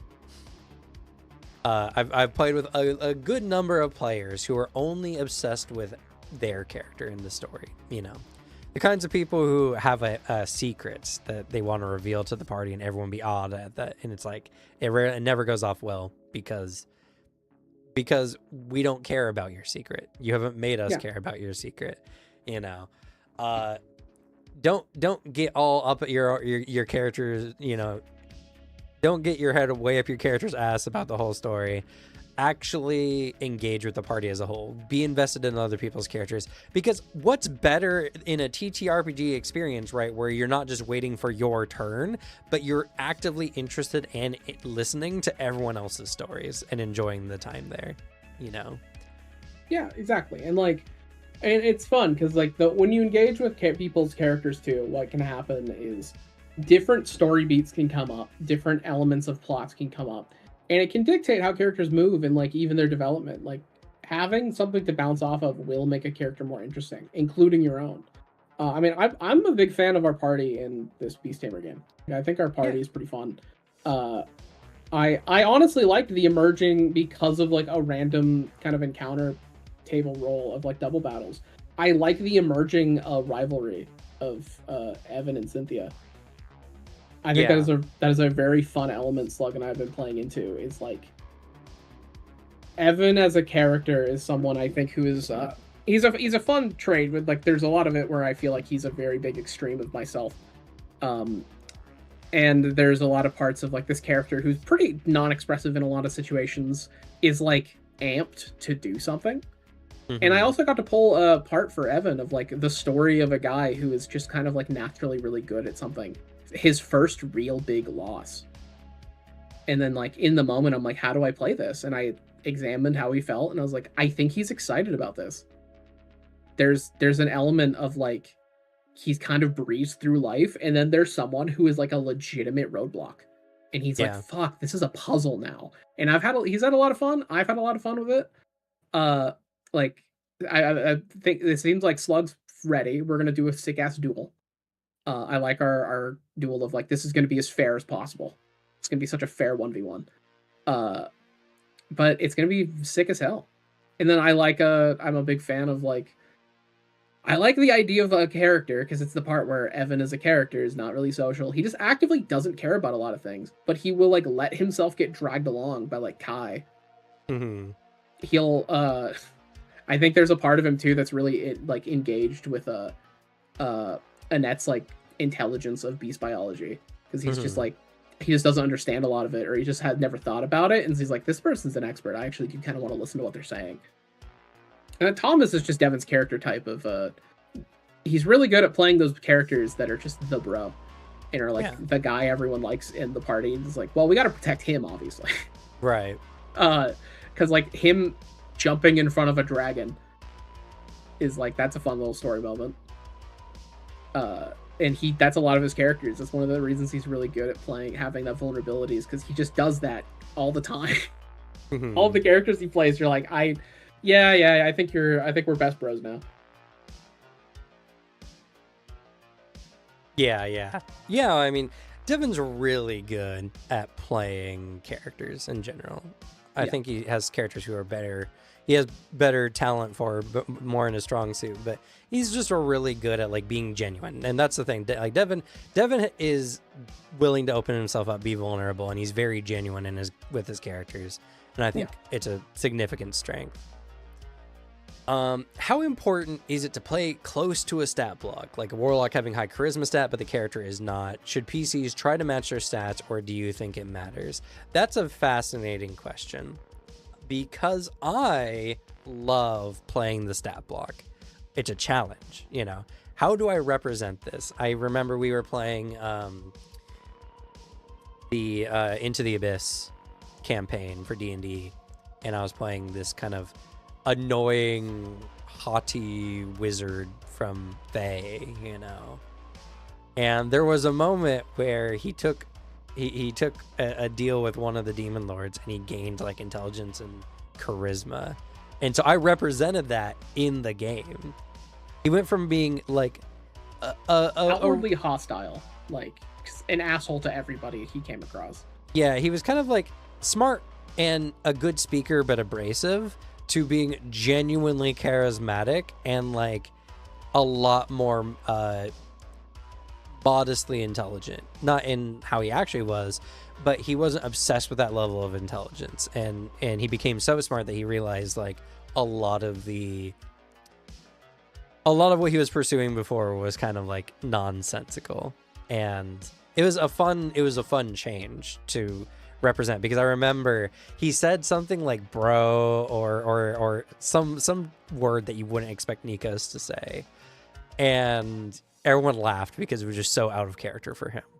And it's because like he went through a fundamental like mental change. He just became effectively a different person than what he Oh was yeah, before. and like I can say that like it's the pre charisma. Nikos had such a punchable face because I did punch it twice. True. I still like I that is one of my like of the good handful of memories I got of that campaign because it was a fun one. Uh, that's one of the funniest ones is like punch you out of a mind control of like what was an aboleth. Yeah. Like deal damage to get you out of the mind control, and then I look at it and other people saw it too. It's like, well, I have multi attack, Yeah. and like playing that up in the moment like you did too is very funny. Of just like, oh, thank you. Wait, no, like as he just winds back the second punch, Yeah. like it was very funny. Like, there's a lot of moments like that. It's Nikos is I think a very good execution of like the evil wizard archetype Yeah. because it is a evil wizard played in a way where it is super understandable why they're with the party and why the party allows them to be around, and like does have that, because when Nikos is like, I'm gonna be having these allies, this just makes way more sense. Why would I like make them hate me? Because then we can do more things with it. It's like, hell yeah, good. But also it was played in a way where it was never disruptive. It never like fucked with the party. It never fucked with like what we actually were trying to do. And it was just a lot of extensions of like, yeah, this makes sense. This makes sense that we would keep him around and he would keep us around. Then that's how you do it. You just need to make a character that is not causing constant friction for your party. I mean, even with the examples we've used before, it's Lou from Dimension 20. He has a really big skill of this. He's really good at making a character that has some like very big negative trait, but still making the character really endearing, and to the point where like the party keeps him around. And he's talked about it, like how to actually he does this and how he tries to keep it, and like that's his main advice is you can have a character like his character in Fantasy High who is just kind of a rich asshole like the whole time, but like it starts to soften because it's like, well, he likes these people, they're his friends. But like he talks about like, yeah, the big thing to keep in your mind constantly is like, if you're keeping an asshole, then like what's stopping the party and the characters being like, I don't like you, I want to stop hanging out with you. You need to have that line of like making sure that choice doesn't come up. Yeah, for sure. Though to answer the question, do I think it matters? That's a good question, honestly. I mean, I think if you're trying to play a character with an 8 strength as like a really strong buff guy, I'm like, what are you doing? Yeah. There's some level. I think it's not a necessary aspect that you should play into, but I think it's something that like you should look at and have dictate some of your decisions.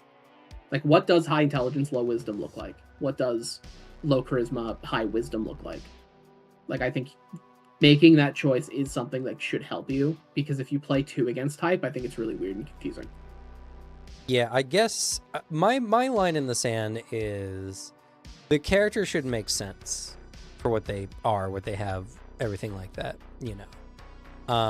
It shouldn't contradict logic, right? A character with 20 strength shouldn't be acting weak, nor should a wizard be acting really, really dumb.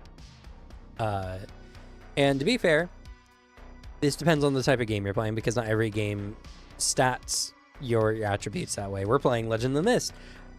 Doesn't have stats like that, you know? So it's something that, like, it depends on the kind of game you're playing. I feel like as long as your character isn't contradictory in how they act versus like what kind of character they are in the world, then it's fine.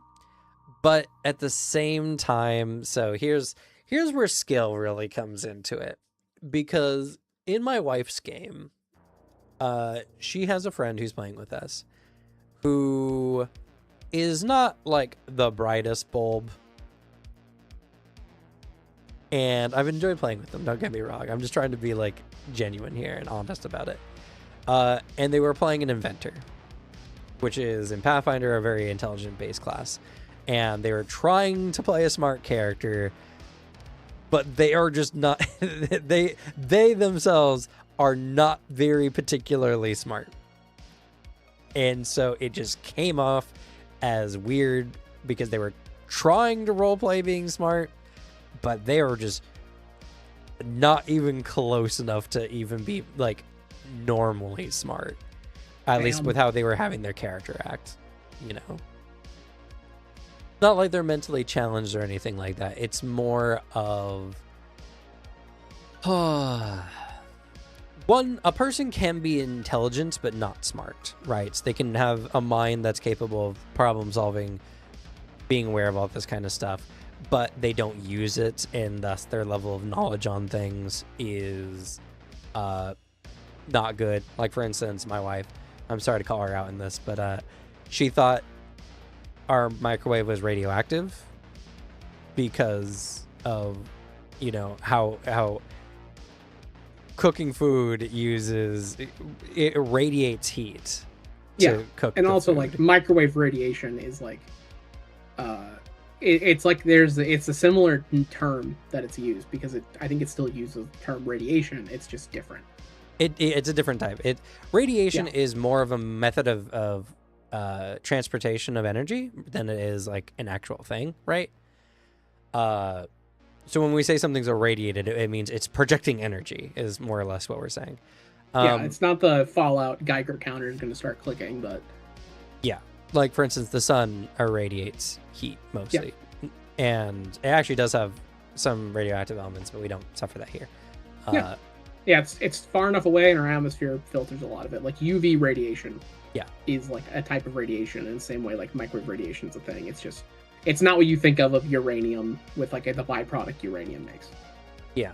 And so my wife is very smart. Very intelligent. She's a very intelligent person. Every day I watch her just become smarter and smarter. But she's becoming smarter and smarter, not necessarily more and more intelligent. You know, she's inherently intelligent, but she just wasn't raised in an environment and didn't really, wasn't really educated in a way that would make her standardly what you would consider smart in some aspects, you know, some things. But she learned, and she's gotten over it since then. And it's that kind of thing, right, where this player is reasonably intelligent, but just not very smart. And when they play a character who is intelligent, they don't come across as very smart, which is contradictory, because I would say something like a wizard or inventor are more smart necessarily than they are intelligent. They know more things rather than necessarily have a mental capacity to know things, you know? Yeah, and there's a fine difference too, because like, I mean, there's the very relatable trait for a lot of people where sometimes you hear a thing or you make an assumption and then you never question it until like way later. You're just like, fuck, I've been really wrong about that the whole time. I know. I That happens all the time. not recently, it was like 2 years ago or something like that. I said something really dumb because I heard the whole thing about if you have too much soy products that it increases your estrogen, which it doesn't. Not to like the extent people think. Not even in any reasonable effect. And there's been even some studies that have contradicted this and say the opposite can occur. Yeah, it's like it's a very different type of soy product in estrogen of like, because there's cyto and like another type of estrogen, and one of them literally only affects plants. So like it actually physically cannot alter it. Because I think I remember this conversation, or at least like when that belief came up, because it let me reference a video I really like, which is it's an old H-Bomber Guy video where it was like at the height of when soy boy was a thing, right, and like talked about, and he made a whole video where like for I think 2 months he only ate soy products, and he documented like exactly, like very openly, here's what's happening and like here's what's changing about me, and all he got out of it was he lost weight because he was eating better food that was better for him. Which then he was like, I should have just been working out this whole time too. Like I should have done that, because then I would have seen even bigger effect of just me feeling better. But I think he said it would ruin the experiment. And then he learned a bunch of really good recipes using soy and using tofu. That he's like, I'm using this now because it's super easy and I really like it. And he actually gained testosterone during that whole thing. And like and that was a really fun experiment, and like just on like a not even a full research paper, it's just on the individual, like he's like tracking the entire time. It's like, yeah, this is made up, it doesn't make any sense. But like it's one of those bits of like when it's talked about so confidently for a lot of times, sometimes it just like takes in, just like, yeah, it makes sense, and then in reality you're like, I was wrong on that. Yeah, and I mean, I'm the kind of person who cares about being right, so like I'll confidently say what I think I know and what I feel like I know, and if it makes sense. And I'll argue for it, for sure, because I need to be meaningly convinced. I'm not going to let someone tell me information necessarily and just take it at face value. So I'll argue, but I don't necessarily argue to be right. I argue because if I can't be counterpointed, then you know, like, can I believe what you're saying with any veracity, you know? If you tell me convincing information, I'll believe you. Of course, I'm always willing to do so. You have to be able to do so. But also, if I have an argument ever, I will always second guess myself and then go and look it up and then later be like, oh, fuck, I was wrong. I think there's honestly an example I think of just because I don't know why it's in my mind so much. It's just I think it's that special level of like being tired and like for some reason I just formed a good memory around it. It was when we were all hanging out in Bellingham like together at your place, and we were talking about just like the streaming service works in general. Because I remember you expressed the point of like it just shouldn't work this way, that like how streaming operates, because it should be like the best movies rise to the top, or the best shows are actually like the thing that perform better. And then it was like just that discussion of like, well, yeah, because I literally was studying it, had studied it, and like that's part of like my education was like learning how streaming is. It fucking sucks, man. I hate it so much. I hate how the industry has changed into what it is now, which is it is about creating really easy content, which is why screenwriting has turned into make sure the characters say what they're doing and feeling, so someone on their phone can still understand the plot. Yeah. It sucks because it should be, because I think it sticks in my head the hardest, because it's like you should be correct with like the take you had. Is like in a just world you would be right. but the problem is producers are not. It's not a just world, and they're money hungry leeches, and man. But like it's one of those points. Like it's just like hashing stuff out in ways. It just builds. And even then, like I would put myself in a category where it's like I'd say I'm reasonably smart in the extent of I like learning information. I like knowing. I like being in that state where I know at least a thing about most things, because I think it builds a much better story conduit. I think learning a lot of different subjects helps you creatively. Which is, and it's something I enjoy. I genuinely like learning things. I only have a few subjects where I would say I'm like actually knowledgeable, super knowledgeable on. Like I think religious history, like a lot of esotericism, I feel pretty confident in saying what I believe, and same with film stuff and how film industry works. But everyone has their dumb moments. I mean, one of my favorite examples is still Julian as a word. Because that one, quite legitimately, the first time I ever heard that word was when you guys used it in our anime game. Yeah, and then all of you were fucking like on webcam because we played it. Were nodding sagely to the word Julian, and I'm like, "What are you saying? Like, what is this?" Like literally, the reaction to all that is on camera. Yeah. So if someone could find it. But then there's been a running bit of that, of like that word, like Devin still says it, of like that's not a real word. Because I would play it up if then like as a joke. It's like if I didn't legitimately recognize the word, I would just accuse it of being fake, and that like people are trying to trick me. Because like that was a genuine point of there's a lot of vocabulary I have, and a lot of vocabulary where I legitimately am like, what the fuck are you saying? Like that's not a real word. Or I get like legitimately angry or annoyed at like categorization issues. Like I am playing up my ungulate hate a bit, obviously, as a joke. But I do inherently am like, what are we doing if we're categorizing toe number? Like that one is like, I am actually annoyed at the idea that we can count a pig and an orca in the same category. I find that spiritually wrong. I find that spiritually wrong. It goes against the point of the category. I feel like if we're counting toes we can't see, like that pisses me off. Like everything else is it's a about joke, talking about evolution, because they have a common ancestor, right? They do, and that's such an interesting fun fact. It's such an interesting fun fact to say orca tails have feet bones, and like that's so cool. But like you have the one creature on the list that doesn't have toes. The bones are there. But, like, I don't see an orca with fucking grippers. So, like, I'm not going to count it in the toe category because it doesn't have it. I could count them in the tail category, and then it's an eternal fun fact. It's just, like, it breaks the category, and that's what makes me mad. But yeah, so the point is, like, generally speaking, I consider myself to be rather intelligent and relatively smart. You know, the more I know, the less I feel like I know. Yeah, exactly. That's kind of how it is. Yeah. So I'm always like I'm always very hesitant to say I'm smart, because it feels ever the more I learn, the more I feel like I don't know. It's like the curse of it. The more you know, the more you realize like the parts of the subject you don't understand. Yeah. The more smart, the less smart you feel. But it's something where like even myself, I'll say something really, really dumb. And so uh to get on to the point is it's and you know what? That's a great thing to roleplay as a character is when you make a mistake, just be like, ah man, I like, or just be comically affronted by it. But you can be humble about it, and it just makes your character better. Because people like to watch other people learn. It's a weird instinct we have, but when we're watching someone learn and get better at things, people just instinctually like that for some reason or another.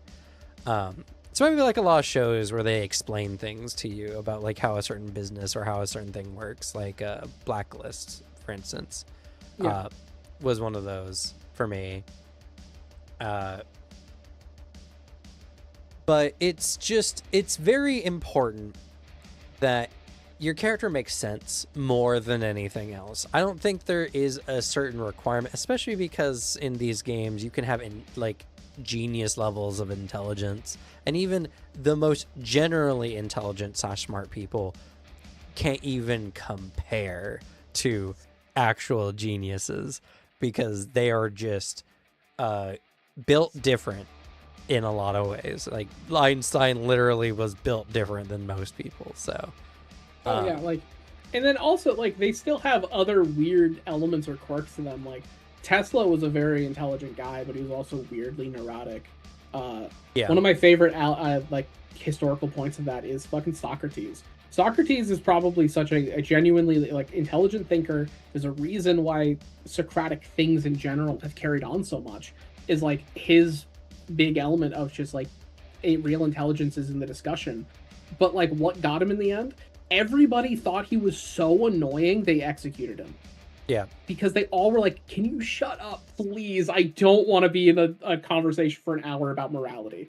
Like, I don't want this. If you listen to a lot of the written transcript dialogues that like people wrote of his conversations, you find the points where like the opposition is just annoyed that they're in this conversation right now. And they're like, fucking sure, man. Okay, I agree with you. Can we stop talking? But just in ancient Greek, it's very funny. Like those elements are still there.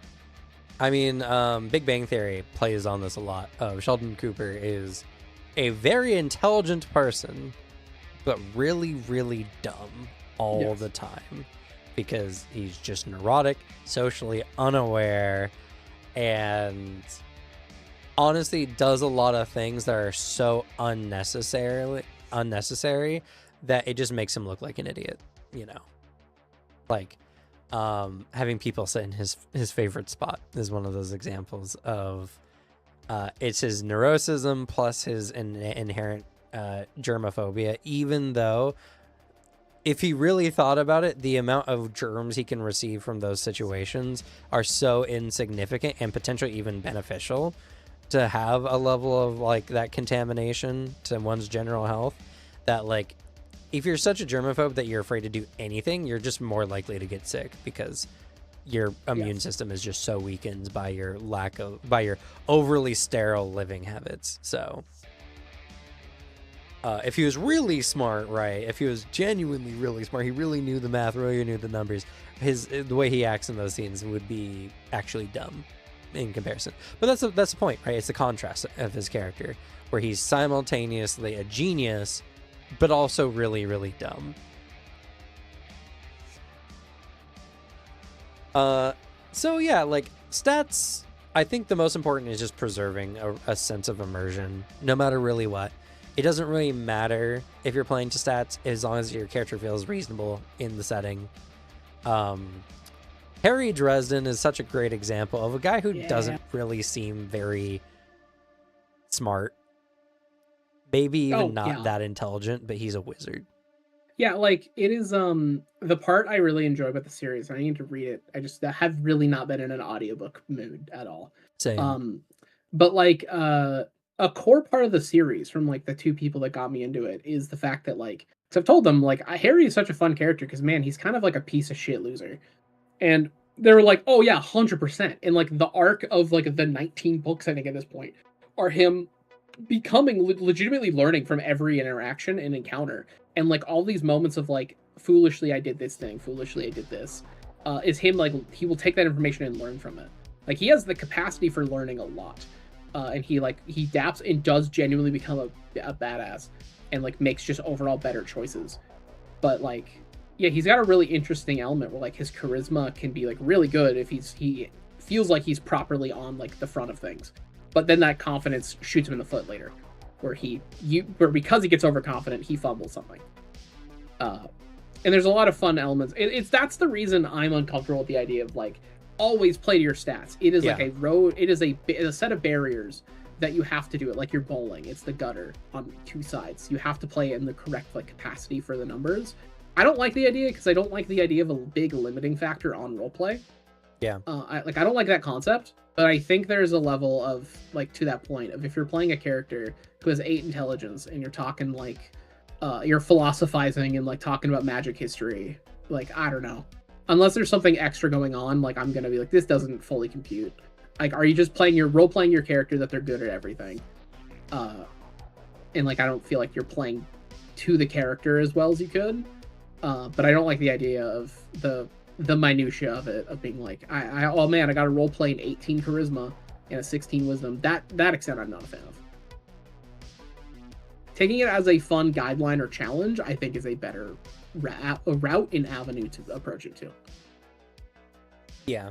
I mean, characters are just as identifiable by their limits and flaws as they are by the things they're good at. So. Oh yeah, I think there's a fun element to have a character concept and like you view their stats in the numbers and try to pick like really lean on what the guy is. If you're like randomizing shit, and you have a character concept. And it's like, all right, how do I got a low wisdom. I think it's better viewed as a story prompt for like to figure out your character rather than like a rule or a guideline. Yeah. It's something you should look at and like not neglect, and it can make your character stronger in the moment. Yeah, for sure. So, you know, same old, but like I think we've talked about it enough.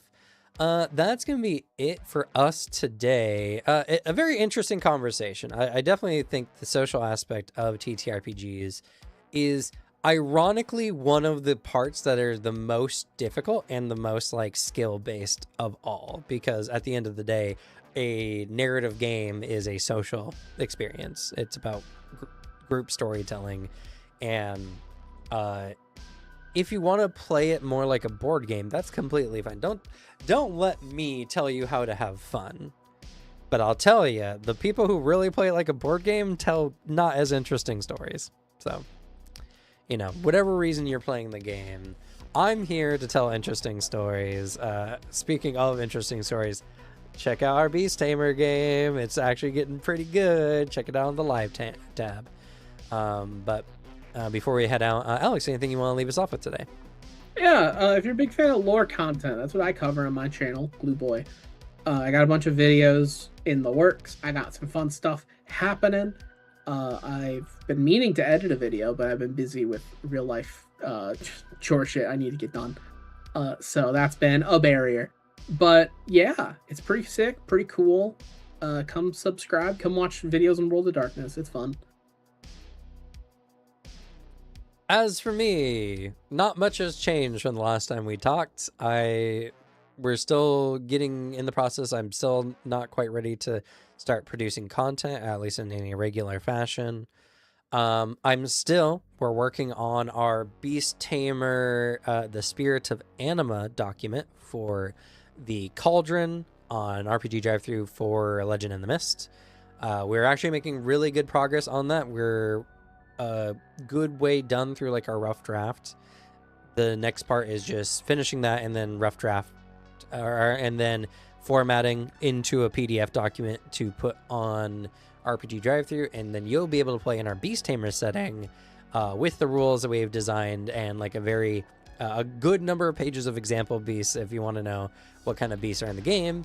And we're gonna be selling that for I think $9.99 on RPG Drive-Thru, so you can check that out there. We're very excited about it. Honestly, I don't know how long it's going to take still, probably a few more months, because once we get done with all this, we're going to get some art. We put like a monetary cap on it, but we're planning on spending about like $400 on the art for the PDF for everything. So when we do that, we'll put it out and hopefully that works. Legend of the Mist is really good, guys. I can't wait till I start making videos so I can just talk about it in videos so that if people don't want to hear about it, they don't have to click those videos. Because I gotta say, like, every time we play, I fall in love with the game even more than we did before. Yeah, it's good. The Beast Tamer game is really good. I do honestly really recommend checking it out on the live chat tab on the channel. But with that, we're gonna go ahead and say goodbye. See ya. Bye.